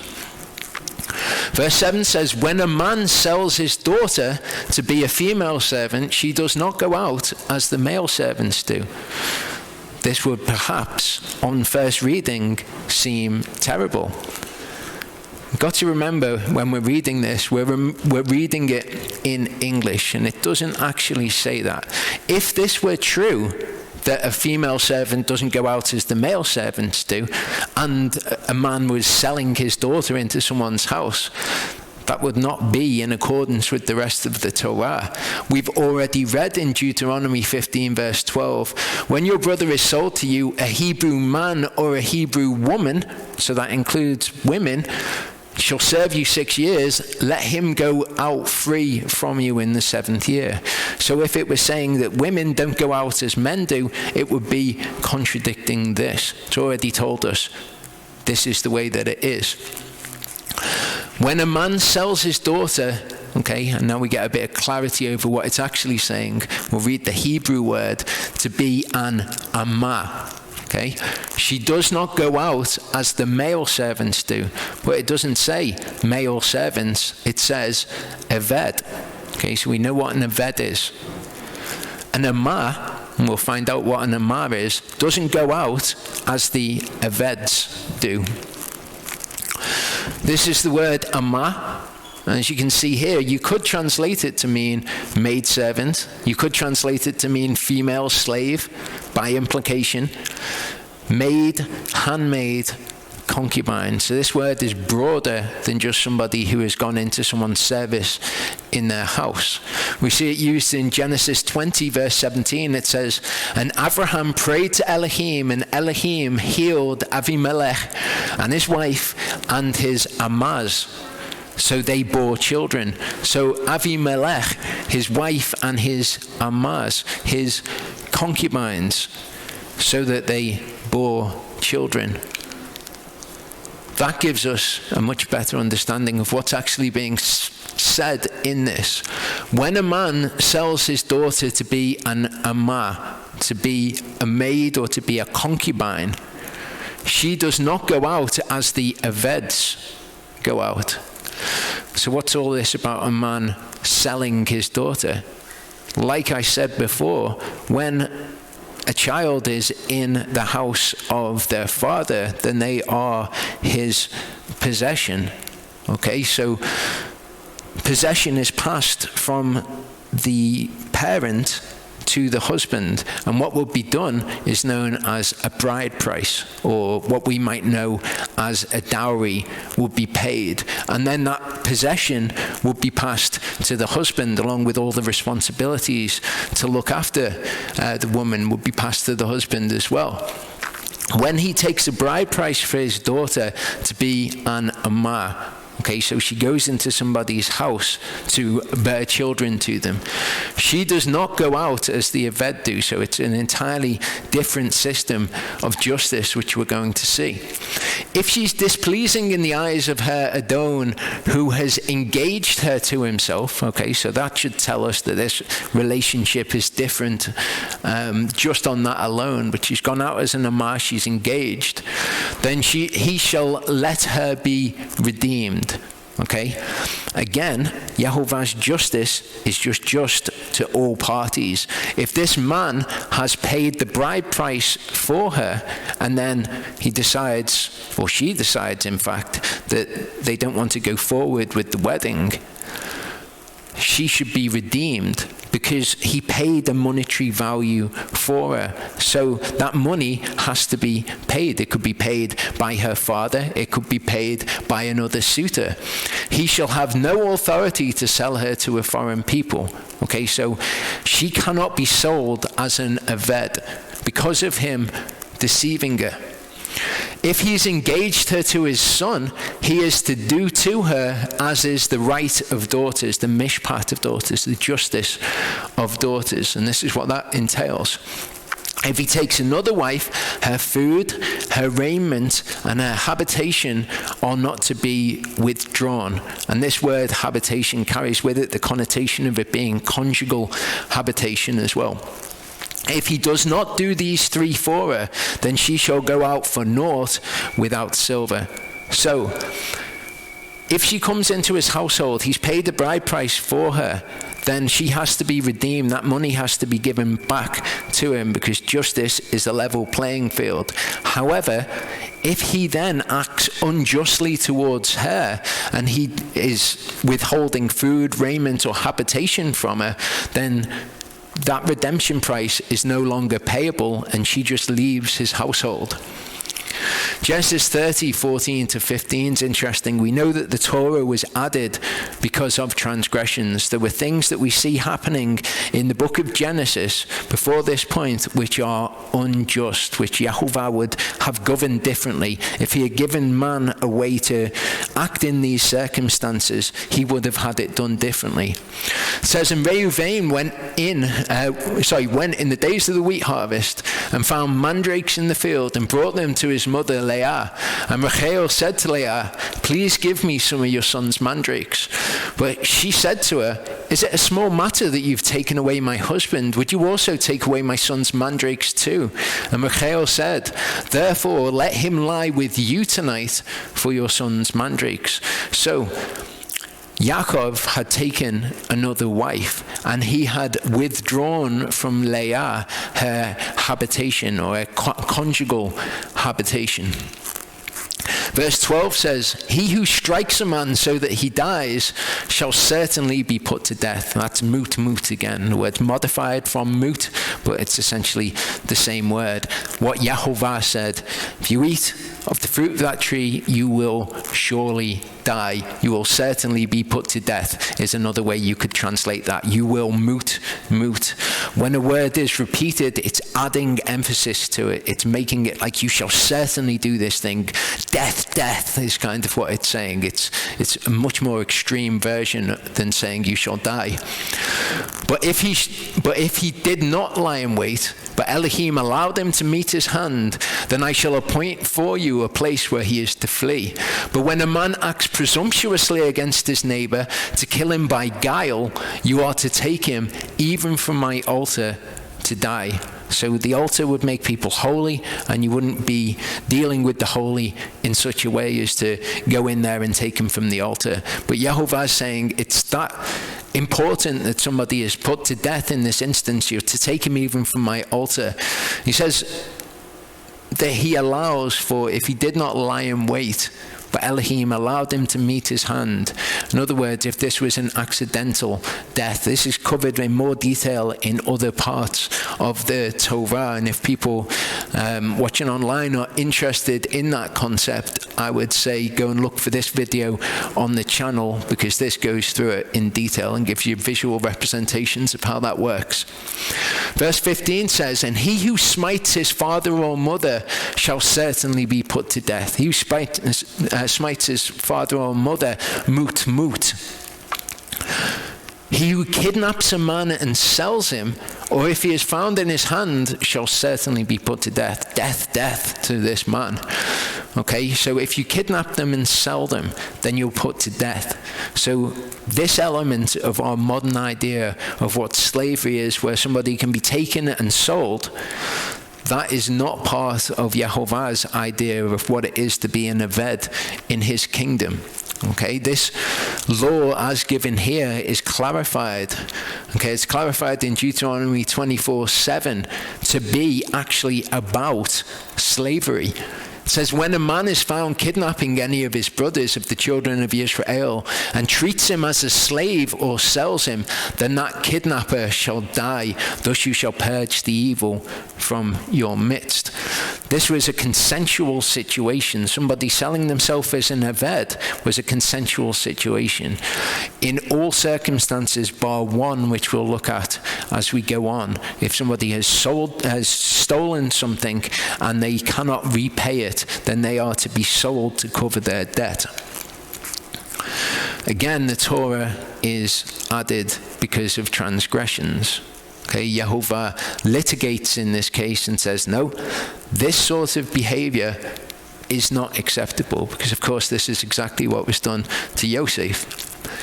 He who curses his father or mother shall certainly be put to death. Again, death, again, to this person. This idea of cursing your father or your mother is actually very serious in the Torah, and as we'll see, Yeshua takes it very seriously. Leviticus 20 verse 9 says, everyone who curses his father or his mother shall certainly be put to death. He has cursed his father or his mother, his blood is on him. So Yehovah requires blood, the blood of a man that has been shed by a man or a beast, to be reckoned. This is saying that his blood is on him. Okay, so the reckoning for his blood lies with him, and his life, of course, is taken. Deuteronomy 27 is an interesting bit of scripture. It gives us a load of things that it said specifically, cursed is he who does these things, and all the people say amen to it. One of the things which is detailed here is, cursed is he who lightly esteems of his father or his mother.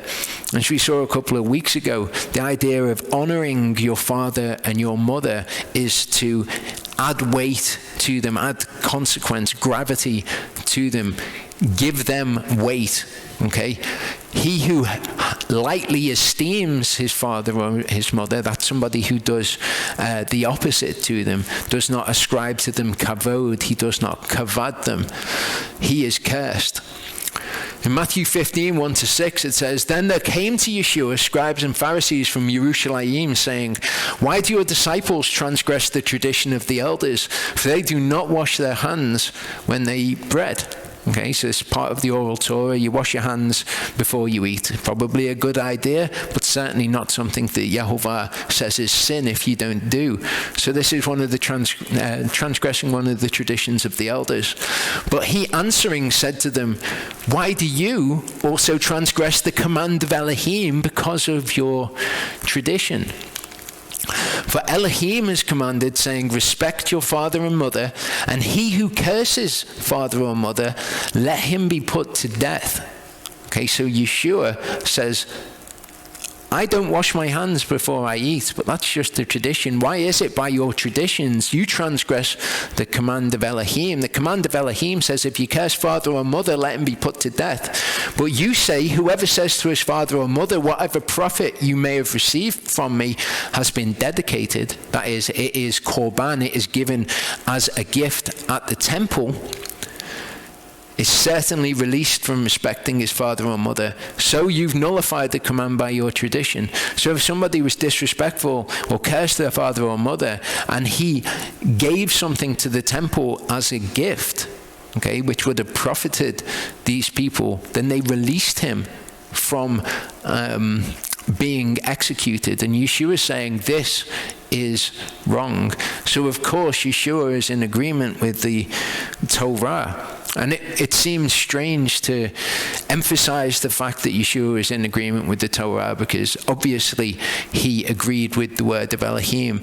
The problem is that the teachings of Christianity and of so many different things twist the word and say that things have changed after Yeshua. And I'm aware that there's people who are watching online who are very new to following the Torah that might be thinking, how are these things different? I get sent questions, why are these things not different? Why are we not given grace now for these things if we've repented? Verse 18 says, when men strive together and one smites the other with a stone or with his fist, and he does not die but is confined to his bed, if he rises again and walks about outside with his staff, then he who smote him shall be innocent. He only pays for lost time and sees to it that he is completely healed. So usually the law says if you smite a man, then you'll be put to death. This is saying if you smite a man and he doesn't die, okay, what you need to do is pay for any time that he's lost, pay his wages or whatever that might look like, and see to it that he is completely healed. Okay, afford to him healing. Make sure that he's looked after. Verse 20 says, when a man smites his male or female servant, his aved, with a rod, so that he dies under his hand, he shall certainly be avenged. Okay, nakam, avenge him sort of thing. When a man smites his male or female aved, this is what it's talking about when it's talking about you shall not rule over them severely, because you are allowed to punish people who are your servants if they do something which is wrong. It's not just you've paid for them and now they can just do whatever they want. If they become your possession, then you have the right to punish them. Verse 21 says, but if he remains alive a day or two, he is not avenged, for he is his property. And this isn't prescribing an amount of time after which they can die and nothing is done to the person. You know, it says a day or two. Well, is it a day or is it 2 days? Because if they die on the second day, then they've fulfilled, he's remained alive a day. Okay, it's just saying if he remains alive afterwards, he's not avenged, for he is his property and he has the right to punish them. Leviticus 25:45, and your male and female servants whom you have from the nations who are around you, from them you buy male and female aved. Also from the sons of the strangers, the toshavs, those sojourning among you. So these people are from the nations and from people who are passing through town, from whom you can buy somebody to serve you. These people might not be very good people. Okay, they might do things which are wrong, and in that case, they deserve to be punished. And the fact that they deserve to be punished is not my opinion. It's something we can see in Torah and something that Yeshua says.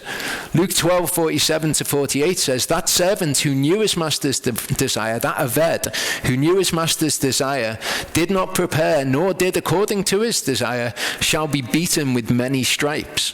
But he who did not know, yet did what deserved flogging. So Yeshua is saying that this punishment is deserved.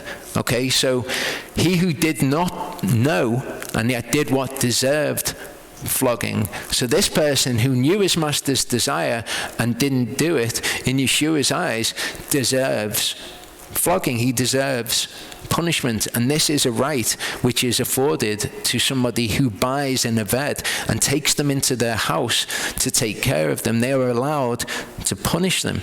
The idea of physical punishment in the scriptures is seen as a deterrent. It's something that is spoken about as a good thing when it comes to children. For children to be physically punished is a good thing according to scripture. And I've seen memes where people try to turn that idea around and say, oh, actually this word means this thing and that thing, and it's all actually completely inaccurate, the things in those sorts of memes. But the idea of punishing a child is something that scripture actually all the way through says is a good thing. Physical punishment of a child. To punish somebody in anger is not a good thing to do. It's essentially saying, I want to hit you because you've done this thing. That's not the punishment which is allowed in Scripture, which is advocated in Scripture. If a child does something wrong and it makes you angry, so you hit them, that just means that you've fulfilled your desire to do harm to that child. Okay, if a child does something wrong and you physically punish them and they understand it's a punishment, perhaps you've taken a bit of time to cool down and you punish them and they know this is a consequence of my action, then that is a good thing. And it's a right which is afforded to somebody who owns an aved as well. When somebody's done something that deserves to be punished, then that is a righteous thing. That is a just thing. Again, we have to take our concepts of morality and allow them to be challenged by these things. Allow the modern world's idea, oh, it's not good to punish children by smacking them. Allow that to be put to the side and say, well, actually, that's not what the word of Yehova says. Don't try to find ways around that and look for different meanings of words and say, oh, no, it's not quite like that, because the idea is implicit throughout all of Scripture. Deuteronomy 25:15-16 says, you do not hand over to his master the slave, the aved, who has escaped from his master to you. So if somebody is oppressing their aved, if they are being cruel towards them, and the aved decides, you know what, I'm off, I'm going to leave this household, I don't want to stay here forever, I'm gone. Let him dwell with you in your midst in the place which he chooses within one of your gates where it is pleasing to him. You don't hand them back. There's not like, oh, the aved has escaped, they must be handed back. Okay, that is not the system of being an aved. It was something that everybody consented to. It was consensual. The punishment, if you'd done something wrong, is not a bad thing. It's not like, oh, they're being oppressed. If that was happening, they were allowed to leave their master, and they were not to be forced to go back to them. Verse 22 says, and when men strive, and they shall smite a pregnant woman, and her children come out, yet there is no injury, he shall certainly be punished, accordingly as the woman's husband lays upon him. The woman's Baal, husband by implication, probably closer to owner, what is being communicated here. The woman's Baal lays upon him, and he shall give through the judges. So we can't just say, oh, that's £1 million, please. That's what I want. It should be as I see fit. Okay, the whole process is adjudicated. Verse 23 says, but if there's injury, then you shall give life for life, eye for eye, tooth for tooth, hand for hand, foot for foot, burn for burn, wound for wound, lash for lash. This is another element of Yehovah's justice, which we need to reconcile our morality to. If he causes injury, then the injury is recompensed to that person, and that actually has a profound effect. We see something similar in Leviticus 24. When a man inflicts a blemish upon his neighbor, as he is done, so it is done to him. If you think of the check that is inherent in thinking before you do something to somebody else, is this thing going to be done to me? Then that's going to be a check on your behavior. Okay, you might not pick up the bat on the way out of the door. You might go and reason with the person because you don't want that to come back on you. Deuteronomy 19:16-21 says, when a malicious witness rises up against any man to accuse him of turning aside, then both men who have the dispute shall stand before Yehovah, before the priests and the judges who serve in those days. And the judges shall diligently search and see if the witness is a false witness who has falsely accused his brother. So someone's come and they have tried to get this person, tried to have justice done against this person. Could be the death penalty or whatever the punishments we see in Torah. Then you shall do to him as he thought to have done to his brother. So before somebody comes and falsely accuses somebody of something, if the punishment is going to be leveled against them, it's going to cause them to think. Thus you shall purge the evil from your midst, and let the rest hear and fear. That's what these punishments are for. The scriptures tell us specifically that these punishments are designed to make us fear the consequence of our actions, whether that's a child being punished, whether it's a slave being punished, or whether it's just somebody who's come to falsely accuse somebody of something. It's so that fear is instilled in us so that we don't do the wickedness that we had thought to do previously. Never again do this evil matter in your midst. Let your eye not pardon. Life for life, eye for eye, tooth for tooth, hand for hand, foot for foot. That is what is just. Matthew 5:38, Yeshua said, you heard it said, an eye for an eye and a tooth for a tooth, but I say to you, do not resist the wicked, but whoever slaps you on your right cheek, turn the other to him also. So this might be something that somebody thinks of because it's quite a famous saying of Yeshua, isn't it? You have heard it said, an eye for an eye and a tooth for a tooth, but I say to you, which makes it sound like he is contradicting the Torah. But he's not. These things are part of Yehovah's Mishpatim. They are to be enforced by his Shoftim, for them to Shafat. They are judgments for the judges. This is all guidelines for the judges. If someone's been a false witness, do to them eye for eye, tooth for tooth, etc. All of these instances are for the judges to carry out.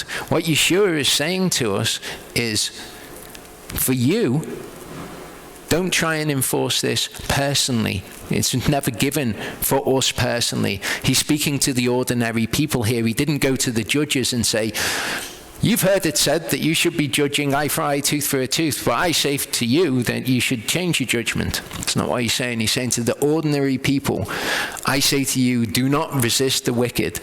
Okay, they can be taken to court, absolutely, but don't you say, you've injured my foot, I'm going to injure your foot, or whatever it is. Don't have retribution on people like for like. Verse 26 says, when a man smites the eye of his male or female servant and destroys it, he is to let him go free for the sake of his eye. If he knocks out the tooth of his male or female servant, he is to let him go free for the sake of his tooth. So in punishing your aved, if you go too far, and it's not just the case of, I gave him a lash or something like that as punishment, you go too far and you injure them. Okay, it's not just if his eye is destroyed, then you let him go free, or his tooth. Was it his eye or his tooth? No, he smashed his hand. Okay, it's a principle of justice which we are being taught here. If you go too far in punishment, then your aved goes free.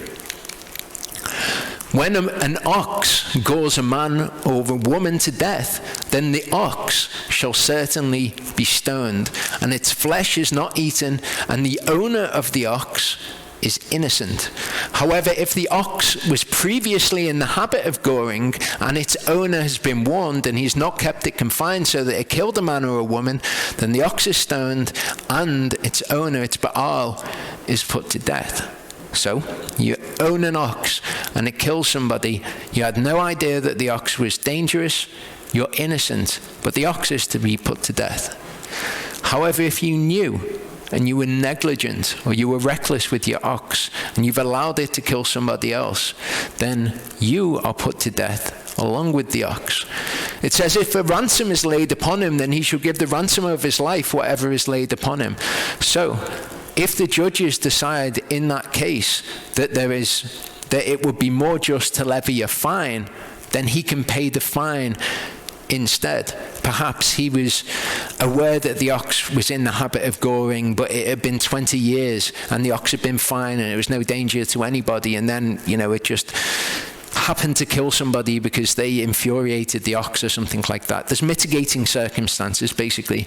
The judges are allowed to put a price on his life that he must pay.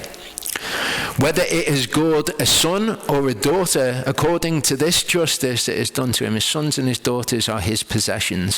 So if it gores them, it's done to them the same. Justice is justice in all cases. If the ox gores a male or female servant, he is to give to their master 30 shekels of silver, and the ox is stoned, and people get all up in arms and they say, so a slave or an aved, it's not a slave, we shouldn't use that word, an aved, okay, are they of less value? You've just got to pay some silver for them and then everything's fine. It's not what it's saying. It's saying that an aved is owned by somebody. If they also were someone's aved, you also have to pay for them to their owner because you've done them out of property. Again, this is all justice for the judges to carry out. What's just in the case where somebody has lost an aved that they pay for. The rest of it's the same. They just have to pay the 30 shekels. Genesis 9 verse 5 tells us why the ox must die. Only your blood for your lives I require. From the hand of every beast I require it. Okay, so when he says what his justice is, if the ox kills somebody or your beast kills somebody, that beast has to be put to death as well. Verse 33 says, when a man opens a pit, or if a man digs a pit and does not cover it, and an ox or a donkey falls in it, the owner of the pit is to repay. He is to give silver to their owner, and the dead beast is his. So perfect justice, perfect equity is done here. Okay, you've dug a pit, something's fallen in it and died. It had an owner, so you've got to pay for it to their owner. But the dead animal, that's yours to do with as you want. Okay, and we'll see an example of the sort of thing that could be done with the beast that died of itself. You can use its fat, and we'll see that later. Okay, in a different case, where the ox of a man smites the ox of his neighbor and it dies, then they shall sell the live ox and divide the silver from it and divide the dead ox. So here, your ox has killed someone else's ox. The thing that you should do in that case is sell the live one, split the money from it, take the dead one, split that, and then justice is done. That is equitable. However, if you bear extra guilt because you knew that the ox was in the habit of goring, you knew it was dangerous, okay? Its owner has not kept it confined, the dangerous ox.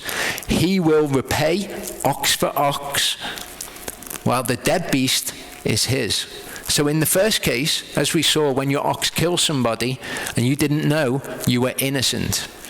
In this case, you just split everything equally with the person who has lost property. In the case where you did know, you pay for the ox, but because this is equitable, this is just and fair, you keep the dead animal as well. The third part, we'll continue to look through the Mishpatim, and we'll get a better idea of who Yehovah is and who he'd like us to be. Okay, so Exodus 22 then, continue with Yehovah's justices. It's certainly not a Torah portion for the feminists and the social justice warriors, is it? When a man steals an ox or a sheep and shall slaughter it or sell it, he repays 5 cattle for an ox, 4 sheep for a sheep. Okay, so if you steal a sheep, it's got its value. If you steal an ox, then that's something that's more valuable, and it's valuable in a different way, because an ox is a beast of burden. It's something that you use to do your work. So because it's more valuable and you're actually depriving somebody of something that they need, that says something about your motivation or what you were thinking when you stole it. You weren't just stealing something like a gold coin or something like that. It's taking actually the means by which somebody lives. We also see things to do with millstones, and Yehova has within his Torah that when an object is used for a man's work, it is of significant value. In Luke 19:8-9, it says, and Zacchaeus stood up and said to the master, "Look, master, I give half my possessions to the poor, and if I have taken whatever from anyone by false accusation, I repay 4-fold." And Yeshua said to him, "Today deliverance has come to this house," or "today salvation has come to this house." So he's saying, if I've stolen anything, if you take something by false accusation, that would be to steal it, I repay 4-fold. He also says, I give half of my possessions to the poor. So this is something extra. In Leviticus 6:2-5, it says, when any soul sins and commits a trespass against Yehovah, has lied to his neighbor about a deposit, or about a pledge, or about a robbery, or shall extort from his neighbor, or has found what is lost and has lied concerning it, or did swear falsely, or brought a false accusation against somebody, so that he sins in regard to any one of these, all these that a man does, then it shall be when he sins and shall be guilty, that he shall return what he took by robbery, or what he has extorted, or the deposit which was deposited with him, or the lost item which he found, or all that about which he swore falsely. He shall repay its total value, add 1/5 more to it, and give it to whom it belongs on the day of his guilt offering. Okay, so our guilt offering, as we've seen in a spiritual sense, is when we admit to our wrong, when we confess. Here, when Zacchaeus confesses, he says, I'll repay 4-fold, which is what the Torah requires, and he also says that he's going to do something else. I don't know what was in his mind at the time, but it's probably, to my reckoning, to satisfy this sort of Torah law. Verse 2 says, if the thief is found breaking in, and he is smitten so that he dies, there is no guilt for his bloodshed. If the sun has risen on him, there is guilt for his bloodshed. He shall certainly repay. If he has not the means, then he shall be sold for his theft. Okay. Still in that situation, somebody's not in a situation where they are being oppressed or treated cruelly or anything like that. They've just become invalid in order to pay off what was owed. Maybe it was just a little bit of their price that was owed, so they could pay that off, and then once they'd served the time that they needed to get that much of the money, they could redeem themselves from their master. Well, what this is saying is, if someone breaks into your house and the sun has risen, there's guilt for killing them. Again, what we're dealing with here is Yehovah's Mishpat, his idea of justice. If you have to be killed if you smite a man, this is saying, in the situation when the judges are facing the situation where somebody's been breaking in and the sun hasn't risen, so that's obviously saying that it's dark, it's night when the thief breaks in, scripturally speaking, they die, you smite them and they die, then you are not held accountable. This is not saying, if someone breaks in, kill them. That's not what it's saying. It's saying that if you smite them and they die and it's dark, then there's no guilt for his blood on you. In other words, what that's saying is that you don't have to be killed on account of their blood having been shed, which would normally be the course of things. It's not saying kill someone who's breaking in. And we can see from the fact that it says if the sun has risen on them and you kill them, then you are guilty. And having guilt for his bloodshed, as I say, means that you will be killed. So if the sun's risen on them, and you kill them if they break in, then you will be killed also. This is just guidelines for judges in these cases, though, saying, listen, if someone's died when they were breaking into someone's property, there's no blood guilt for them, because that's what justice is. You couldn't hold somebody to account for that situation. Not that they were just in killing them, just that it is not just, if it was dark, for them to be held to account with their lives. If the theft is indeed found, the thing stolen, alive in his hand, whether it is an ox or donkey or sheep, he repays double. So what's happening here is, if you've deprived somebody of something, if it's something that's just an item of value, you repay fourfold. If it's something they need for their livelihood, you repay 5 times as much. But if you find them breaking in, you find the thing that they were trying to steal, then they repay double. Verse 5 says, when a man lets a field or vineyard be grazed bare and lets loose his livestock and it feeds in another man's field, he repays from the best of his own field and the best of his own vineyard. When fire breaks out and spreads to thorn bushes so that stacked grain or standing grain or the field is consumed, he who kindled the fire shall certainly repay. Okay, so in the first instance, you've allowed your animal to eat someone else's stuff, you must repay. But you don't repay with just give them the same stuff. You know, your beasts might have eaten their strawberries. If you've got some strawberries and you say, I'm going to give them these horrible scrotty strawberries in return, I've given them the strawberries back, says that that's not acceptable. So we can learn something here about what Yehovah expects from us. You give the best of your stuff. Okay, they have been put out by the fact that their stuff's been destroyed. So when you return it, you give them the best of your stuff. If a fire breaks out, then the person who lit the fire in this case isn't to blame for it spreading. Okay, they didn't commit arson. They didn't try to burn everything down. The fire has spread. Okay, so that person is not to blame. So justice requires in that situation, the person whose stuff was burnt, they were not to blame either. So in that situation, the just thing to do is that he has to repay it, because he lit the fire. Without him lighting the fire, it would have never spread. So that in that situation is the just thing to do. And we can take that principle and apply it to many situations.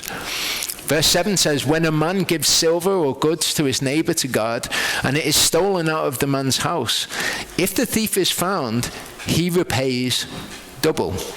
Okay? So someone's given stuff to you to look after, it gets stolen, it's repaid double. If the thief is not found, though, then the master of the house or the owner of the house shall be brought before Elohim to see whether he has put his hand into his neighbor's goods. Okay, so if you say, oh, that thing that you lent me, it got nicked, you'd be brought before Elohim to see whether or not it was actually you who did that thing. For every matter of transgression, for ox, for donkey, for sheep, for garments, or for whatever is lost, which another claims to be his, let the matter of them both come before Elohim. Whomever Elohim declares wrong repays double to his neighbor. And what this could be saying is 2 things. It could be saying that you swear an oath about it. And we're going to see an example of that in a second. The other thing that it could be saying is that the Urim and the Thummim are cast, and then Elohim gives his decision through the Urim or the Thummim. It's mentioned in proximity to another matter of an oath being given. So I think maybe it's the oath, but it could have been either one of those. Okay, for every matter of transgression, for ox, donkey, sheep, garment, or for whatever is lost, which another claims to be his, in that case they must both come before Elohim, and whomever Elohim declares wrong repays double. When a man gives to his neighbor a donkey or ox or sheep or any beast to watch over, and it dies or is injured or is driven away. So you give someone your animal and it dies, it's injured, it's driven away. Let an oath of Yehovah be between them both, that he has not put his hand into his neighbor's goods, and the owner of it shall accept that, and he does not repay. Okay, if we have a quarrel with somebody, the way that the scriptures suggest for us to put the quarrel to bed is for an oath to Yehovah to be made. If someone accuses you of something and you say, I didn't do that, then the way that the scriptures say that you should sort that matter out is to make an oath and say, I swear to Yehovah that I did not do that thing. And in that case, the other party must accept it. That is the end of the matter. Okay, woe to somebody who swears falsely to Yehovah, and because of the severity of that, the other party accepts it, and that is an end to the matter. He does not repay. But if it is indeed stolen from him, he repays. So if it's injured, it dies, or it's driven away, you've got to do this. You've got to swear about it, and then they accept that. But if it's stolen, then he has to repay. So if he's looking after it and it's stolen from him, then he's been negligent as to caring for the item that he's been given, and in that case, he's got to repay to his owner the item that was stolen. Hebrews 6 verse 16 says, for men do indeed swear by the one greater, by Yehovah, and an oath for confirmation is to them an end of all dispute. Okay, so if we have disputes between us, one to the other, and it's a matter of one person saying one thing and another person saying the other, or one person accusing the other person of something, what must be done and what must be accepted in that case is an oath being given to Yehovah about the matter. 1 Kings 8:31-32 says, if anyone sins against his neighbor, and he has lifted up an oath on him to cause him to swear, and comes and swears before your altar in this house, then hear in the heavens and act and judge your servants, declaring the wrongdoer wrong, bringing his way on his head, and declaring the righteous right by giving him according to his righteousness. So when an oath is made over a matter like this, Yehovah repays, and because this is the state of play, it must be accepted by the other party. Verse 13 says, if it is torn to pieces, then let him bring it for evidence. He does not repay what was torn. Okay, so you're looking after something for somebody, it gets torn to pieces by beasts. You bring it, the torn apart thing, for evidence, and that evidence is then accepted. Again, the Torah is given because of transgressions. For Jacob, he said, that which was torn by beasts I did not bring to you. I myself bore the loss of it. You required it from my hand. Okay, so Laban was requiring what was torn to pieces by Jacob's hand. So he says, I didn't bring it to you. So this situation, we can see that Yehovah makes judgment on. He shafats on this through his Torah, through litigating that in this circumstance, the just thing to do is to bring the dead animal, and that is accepted by the other party. Verse 14 says, when a man borrows from his neighbor and it is injured or dies while the owner of it is not present, he shall certainly repay. You borrow something, the owner's not there, you repay it. Okay, if it's injured or dies, or say you break something, you certainly repay it if the owner's not there. But if its owner was with it, he does not repay. Okay, if it was hired, it came by its hire. So if it's injured or dies and its owner was there, and its owner should have been, looking after the thing so that it didn't injure or die, the fault is put on the owner. Okay, if the owner's not there, you've got to repay for that thing. If it was hired, it came by its hire. If it's a sakir, we saw that word for a hired worker before, or a hired thing, it came by its hire, which is, the price that was paid for it. So if you're hiring something, then the fact that it was being hired covers it. Okay, so in the case you're hiring something, then repayment is not mandated. Verse 16 says, and when a man entices a virgin who is not engaged, and lies with her, he shall certainly pay the bride price. To mahar is to pay the bride price for her to be his wife. If her father absolutely refuses to give her to him, he pays according to the bride price of virgins. So like we saw before, when a daughter is given in marriage, there's a price given for her. It's an actual transaction where the woman becomes her husband's, not in like some kind of oppressive way where it's like, I own you now. There's rights and responsibilities given to the owner. If her father absolutely refuses to give her to him, so you sleep with someone outside the marriage, the right thing to do is to marry them. You go and you pay the bride price. That's what it says. But the father, who is the owner, has the right of refusal. If that happens, it doesn't mean you don't do anything. It means you have to pay the bride price for a virgin. So I imagine that there's different bride prices for virgins than there is for not virgins. You pay the high bride price though, and that's the right thing to do. A note on the word virgin, because I've seen, again, I shouldn't even look at them. I've stopped looking at Facebook now, in fact, because these sorts of memes infuriate me. But there's this idea that the virgin birth is not the virgin birth because the word virgin can mean maid or young woman. And yes, it can mean maid or young woman. But the context tells you what it means. Like when the word is used and it says, for proof of her virginity, it's not proof that she's a young woman. It's her virginity. When it's talking about there being this miraculous birth, it's not a child was born to a young woman. It's a child was born to a virgin. That's what's notable about it. Okay, so we can tell from the context that it's virgin. Deuteronomy 22, 28 to 29 is a passage which is often misunderstood. We've just seen, if you sleep with someone outside the marriage, you're to give their father the bride price. If he refuses, you pay the bride price of virgins. In this law, it says, when a man finds a girl who is a virgin who is not engaged, so it's exactly the same situation, and it says here, it takes hold of her and lies with her, and people go, it's rape, she's being raped, and they are found out. In the other law, we see it's him enticing her. To take hold of and lie with somebody doesn't mean that you're raping them. And they are found out. They are found out. Okay, it's not that the man is raping her. It's that they are found out in what they've done. Then the man who lay with her shall give to the girl's father 50 pieces of silver, and she is to be his wife. So this is the bride price. Because he has humbled her, he is not allowed to put her away all his days. He's not just allowed to marry her and then divorce her straight afterwards.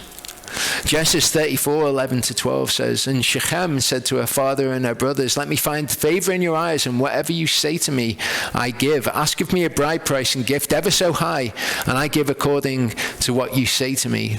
But give me the girl for a wife. Okay, so in this case, he had slept with Dinah.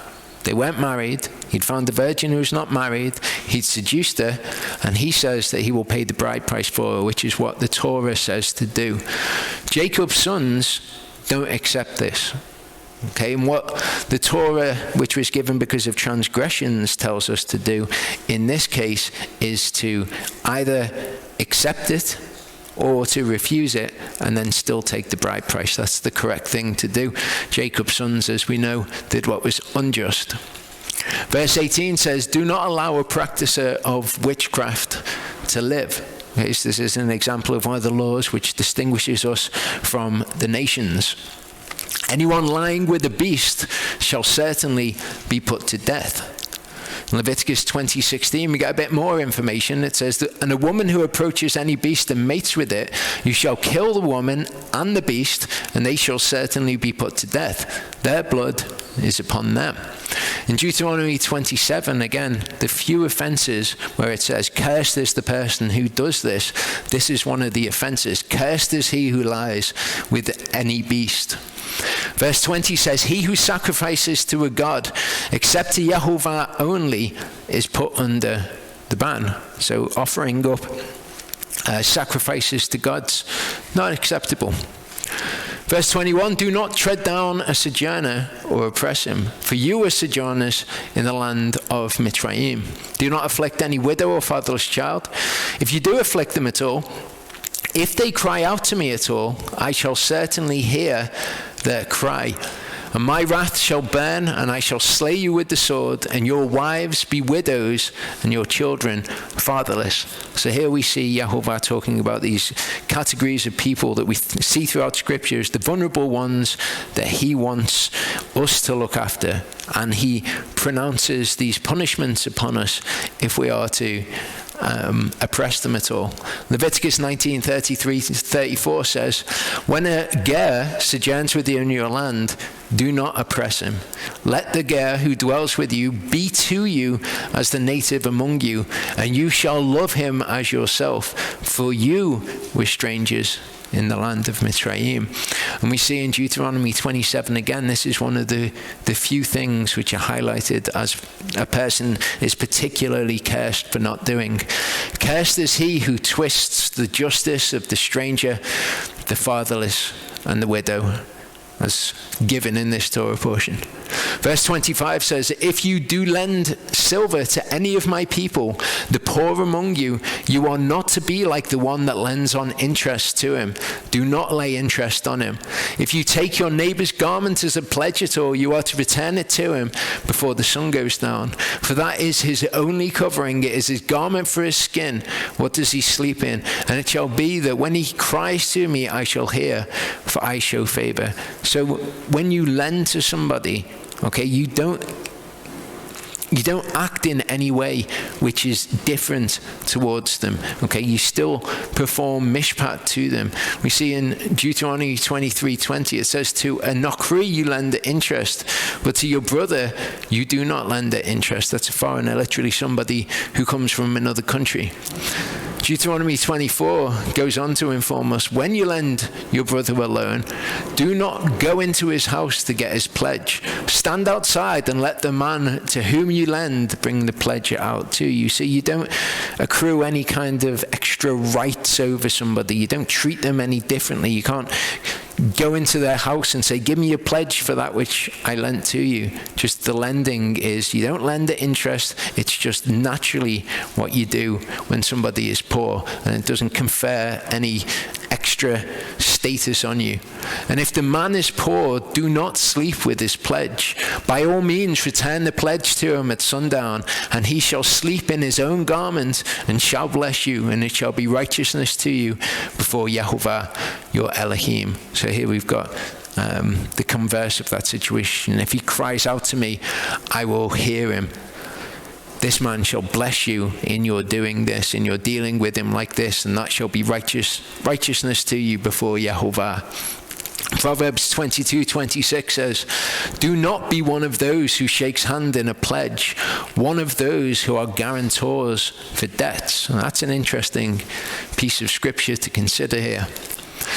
Verse 28 says, do not revile Elohim, nor curse a ruler of your people. And we see this idea put into play in a very interesting situation in the New Testament. Acts 23:1-5 says, and Shaul, Paul, looking intently at the council, said, men, brothers, I have lived in all good conscience before Elohim until this day. And the high priest, Hananiah, commanded those who stood by him to strike him on the mouth. Then Shaul said to him, Elohim is going to strike you, whitewashed wall. And do you sit judging me according to the Torah? And do you command me to be struck contrary to the Torah? And those who stood by said, do you revile the high priest of Elohim? Paul doesn't say, he's just told you guys to hit me in the face. Yes, I'm reviling him. I think that that's just. Paul actually says, I did not know, brothers, that he was the high priest, for it has been written, you shall not speak evil of the ruler of your people. So this is something incredibly important. Another thing where we have to take our concepts of what is just, our morality, and we have to examine them in the light of Scripture and see why these things are so. Verse 29 says, do not delay giving your harvest and your vintage. Give me the firstborn of your sons. Likewise, you are to do with your oxen, with your sheep. It is to be with its mother 7 days. On the 8th, you give it to me. So don't delay when you're giving your tithe of your harvest and of your vintage. Same with the firstborn. When it comes to the 8th day, the day that you are allowed from there to give it to Yehovah, allow it to be then. Exodus 34, 19 to 20 says, everyone opening the womb is mine, and every male firstborn among your livestock, whether bull or sheep. But the firstborn of a donkey you ransom with a lamb. Okay, so for the firstborn of all animals, you're to give to Yehovah. But if it's a donkey, you're not going to take a donkey to the temple to be offered to Yehovah. So you've got to take a lamb instead. And if you do not ransom, then you shall break its neck. Okay, if you don't ransom the firstborn of an animal, then you kill it. Every firstborn of your sons you shall ransom, and they shall not appear before me empty-handed. Because this is when that was done. With your tithe, with the firstborn, what we're to do with them is we are to set those things apart to Yehovah. Okay, we don't deal with them according to what is profane. When they were offered is at the feast days. Okay, so you shall not appear before me empty-handed is what's said when the feast days are mentioned. Okay, so when they brought them up, they would not appear before him empty-handed with their burnt offerings, their vowed offerings, their tithes, their firstborn, everything that they would take up to Jerusalem. Deuteronomy 15, 19 to 20 says, set apart to Yehovah your Elohim all the firstborn males that come from your herd and your flock. Okay, so you have a firstborn. You're not going to take it to Jerusalem until the feasts. But it says, do no work with the firstborn of your herd, nor shear the firstborn of your flock. So you set those things apart to Yehovah. You don't use them to work. You know, come up with ideas like, oh, well, maybe I'd have more stuff to offer to Yehovah if I used the firstborn to work, or shared the firstborn of the flock. I'd have more money for this or that, or whatever weird ways that people justify using what is supposed to be set apart to Yehovah. You and your household are to eat it before Yehovah your Elohim year by year in the place which he chooses. So again, at the feasts, this is when it was taken up. It was taken to the temple. The priests would offer it. The priests would eat their bit, and the people would eat their bit, and they were to rejoice and samach before Yehovah. Verse 31 says, and you are set apart men to me. You do not eat any meat which is torn in pieces in the field. You throw it to the dogs. So you cannot eat it. Same with that which dies of itself. In Leviticus 7:24, though, it tells us the fat of a carcass, that is that which dies of itself, and the fat of what is torn, animals that are torn by beasts, is used for any purpose, but you do not eat it at all. So if it was going to be offered, it would be holy to Yehovah, but you can use the fat of these animals. So when we see before, when it's talking about the dead beast, you divide. Okay, there was value to these dead animals. 23:1 says, do not bring a false report. Do not put your hand with the wrong to be a malicious witness. Do not follow a crowd to do evil, nor bear witness in a strife so as to turn aside many, to turn aside what is right. So basically, if the majority of people think something that is wrong, think something which is contrary to Yehovah's word, don't conform yourself to their thinking. Okay? Don't say something that you know to be false, especially not against somebody, a person. Don't follow the masses to do evil. Do not favor a poor man in his dispute.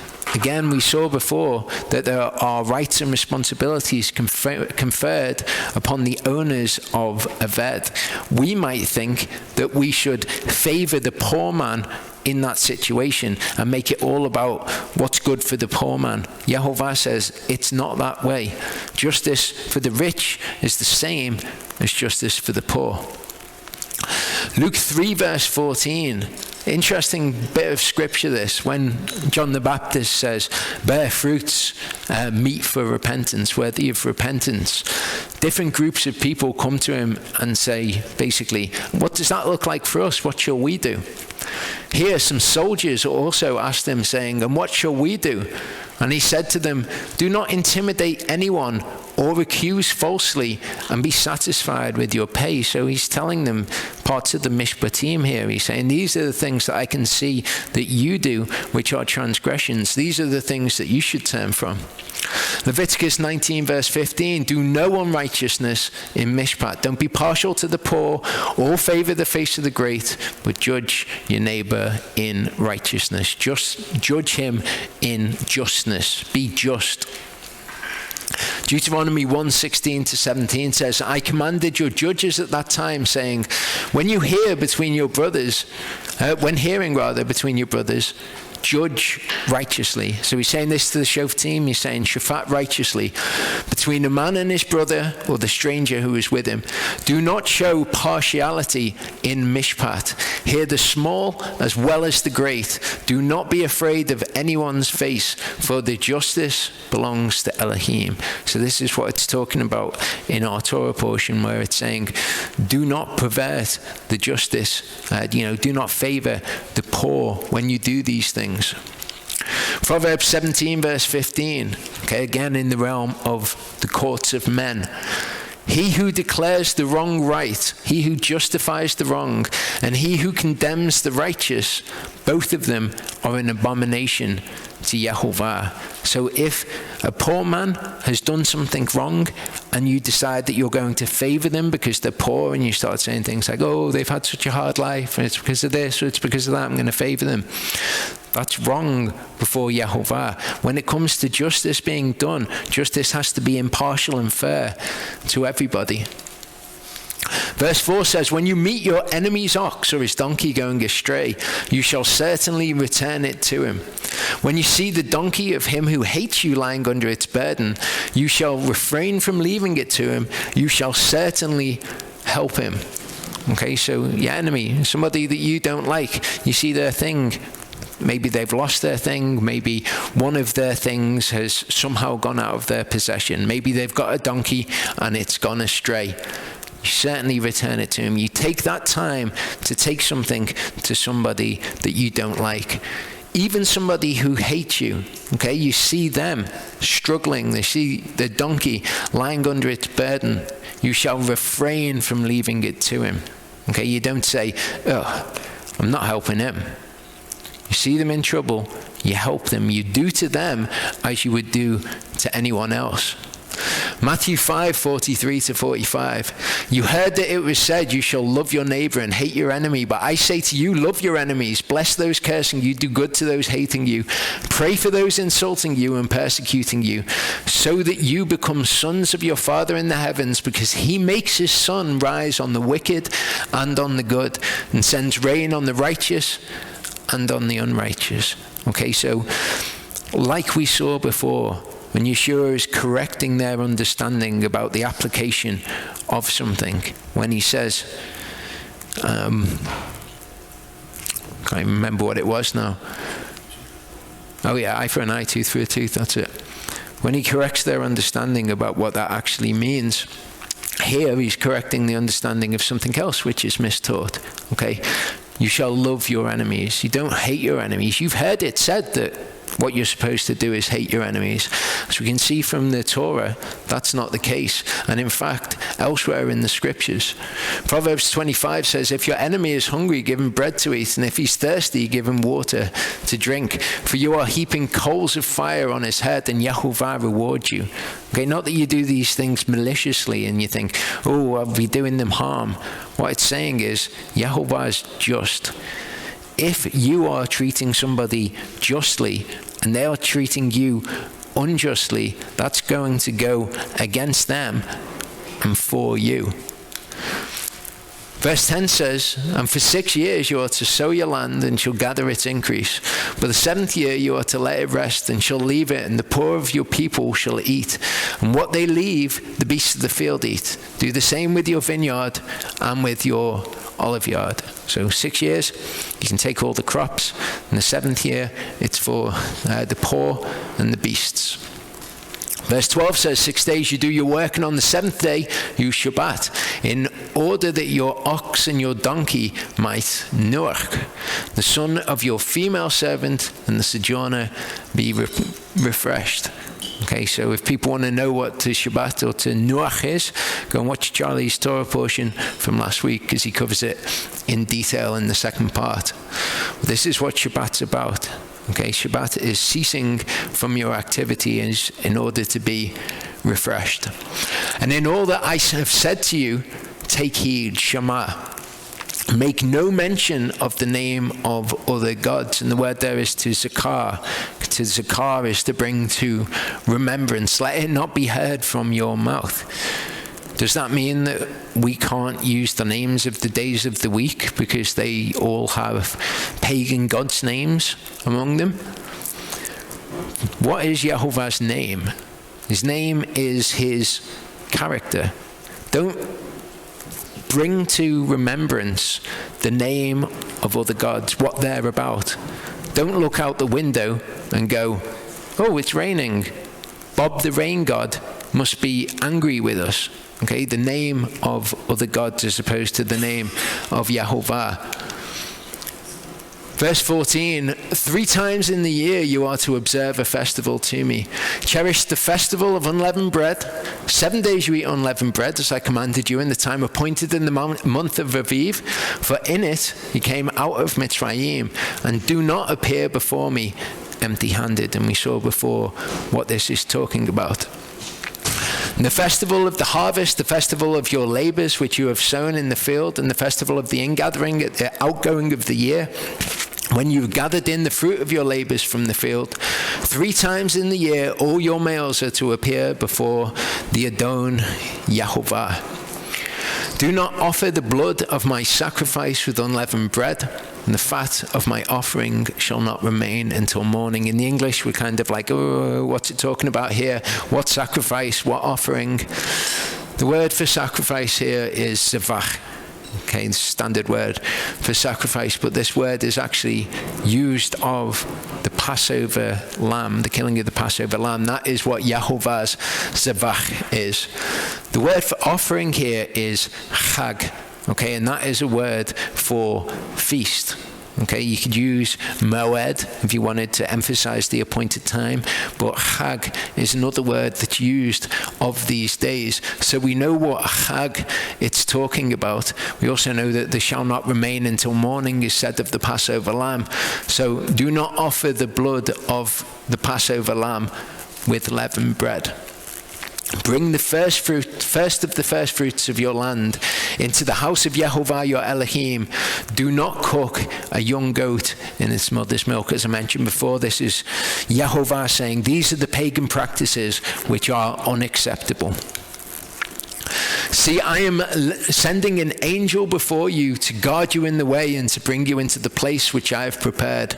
Be on guard before him and obey his voice. Do not rebel against him, for he is not going to pardon your transgression, for my name is in him. And I've always thought that that was a weird thing to say, and I'll look at that in a second.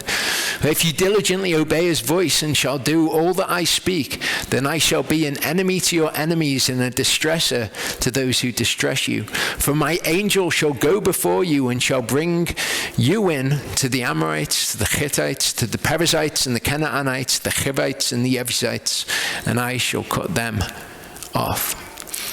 So verse 21, it says, he is not going to pardon your transgression, for my name is in him. Like, well, that's a bit odd, isn't it? The name of Yehovah as Yehovah comes down and proclaims his name, Yehovah came down in the cloud and stood with him there and proclaimed the name Yehovah. Yehovah passed before him and proclaimed Yehovah, Yehovah, and they all compassionate and showing favor, patience, and greatness, and kindness and truth, watching over kindness for thousands, forgiving crookedness and transgression. He will not pardon, or he will not forgive your transgression and sin, but by no means leaving unpunished.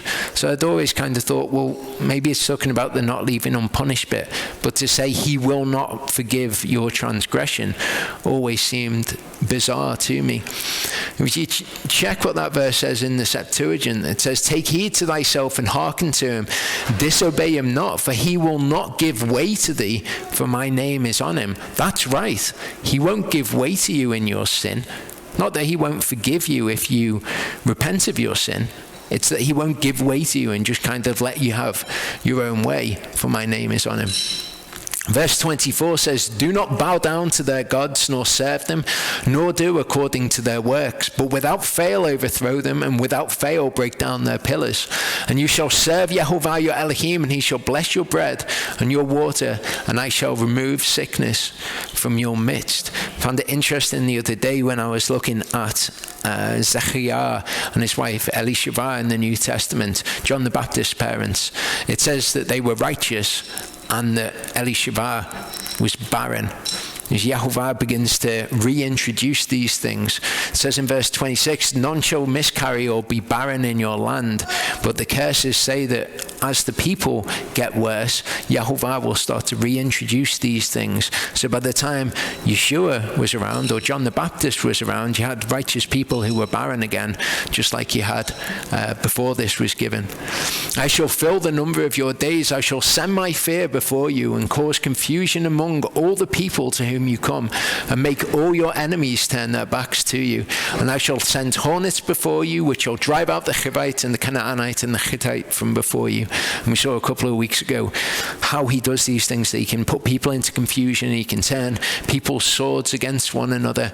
But this is a promise that he's made to them, a promise that they decide not to believe his word when the spies come back and report that there are giants in the land. I shall not drive them out from before you in 1 year, lest the land become a waste and the beasts of the field become too numerous for you. Little by little I shall drive them out from before you, until you have increased and you inherit the land. And I shall set your border from the sea of reeds to the sea of the Philistines, and from the wilderness of the river, wilderness to the river rather. For I shall give the inhabitants of the land into your hand, and you shall drive them out before you. So this is how they did it. He sent the hornets before them. He gave them into their hand so that they could have military victory over them.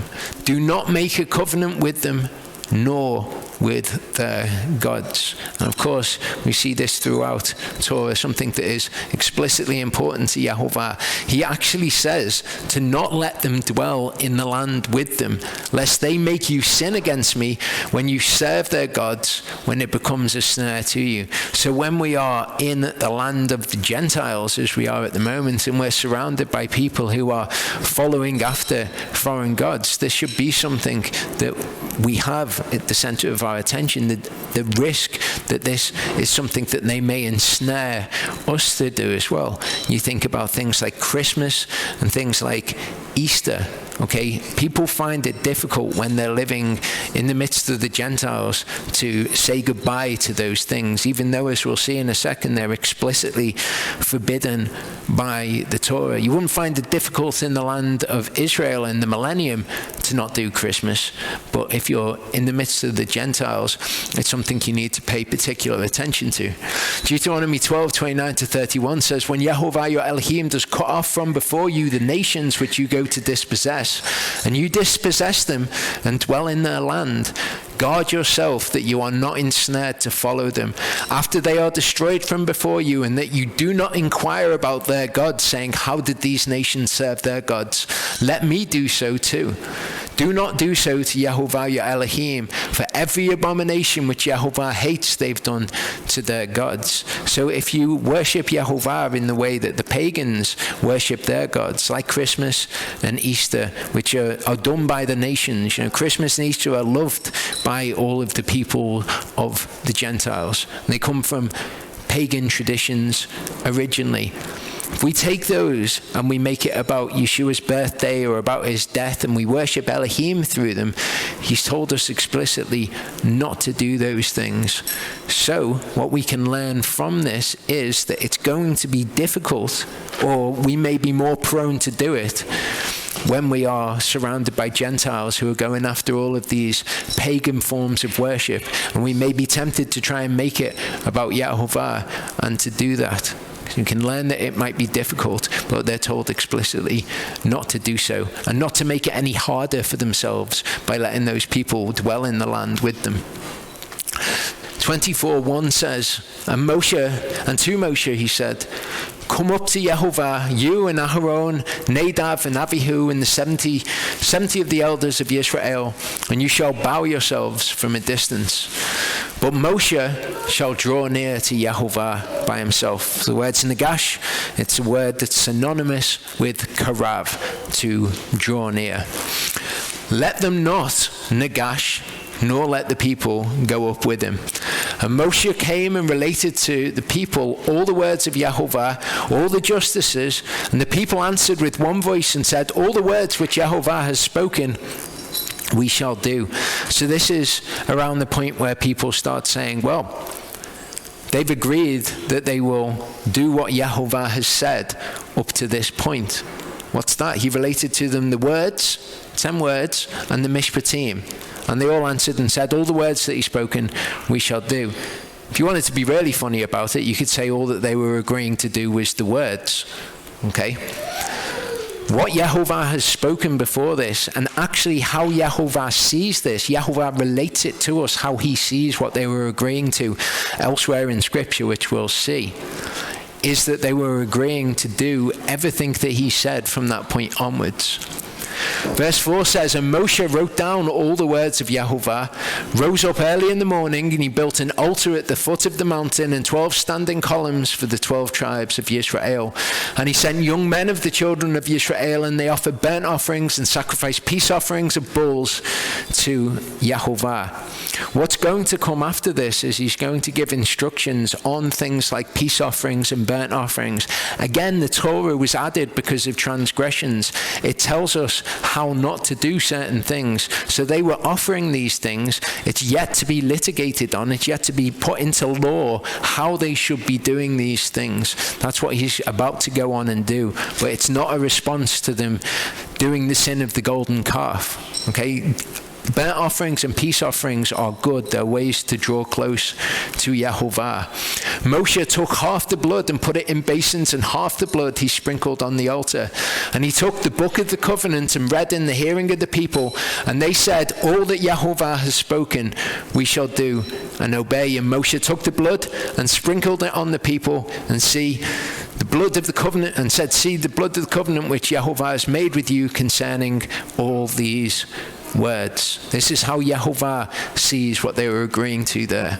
Jeremiah 11:3-4 says, and you shall say to them, thus says Yehovah Elohim of Israel, cursed is the man who does not obey the words of this covenant, which I commanded your fathers in the day when I brought them out of the land of Mitzrayim from the iron furnace, saying, obey my voice, and you shall do according to all that I command you, including everything else which is to come.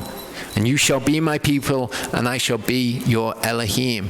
They are the words of the covenant, that they would obey everything that Yehovah told them to do.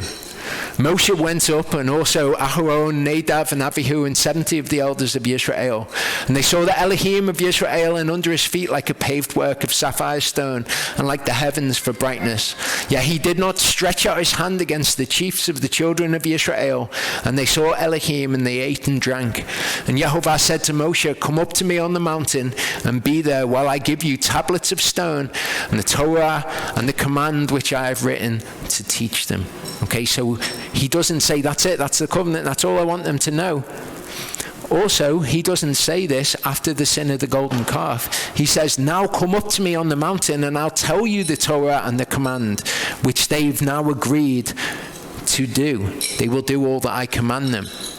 Okay, so now Moshe is going to go up and he's going to learn about the tabernacle. He's going to learn about the burnt offerings and all of that system, which the idea is that was put there for a punishment because of the sin of the golden calf. All this happens before the sin of the golden calf, and all of this is a gift to us. It's a way by which we know Yehovah and his ways. It's a way by which we can draw near to him, and it's a way by which he actually came to dwell in the midst of his people. It is a horrifically bad doctrine to say that any of those things were given as a punishment.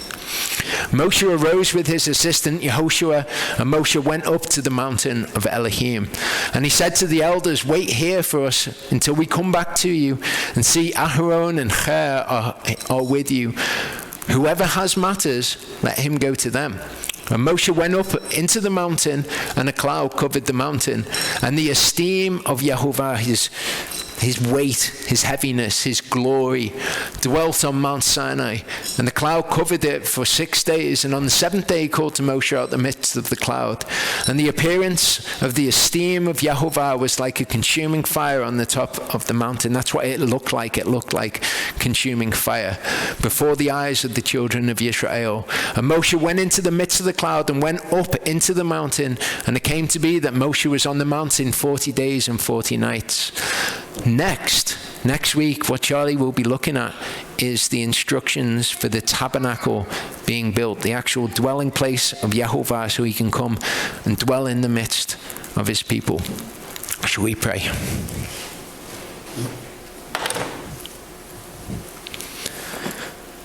Father, I thank you that you've shown us what it is to be just before you, how we can be pleasing to you, where we were going wrong and how we can correct ourselves. I pray for anybody that's listening to this online, that if they're challenged by the things in your Torah and things weren't exactly as they thought that they were, that they'd submit themselves to you. I pray, Father, for all of us that we would do that whenever we're met with something in your word, that we would seek to understand how it is just, that you'd be patient with us in those things, you'd be gentle. Show us your heart, Father. When people read your word, reveal who you are to them. I thank you that you've given us your Torah. I thank you for everything that we're yet to learn in this cycle. Thank you for revealing yourself to us, and thank you for justifying us so that we can enter your kingdom and be with you when you dwell with us again. Thank you, Father. Amen.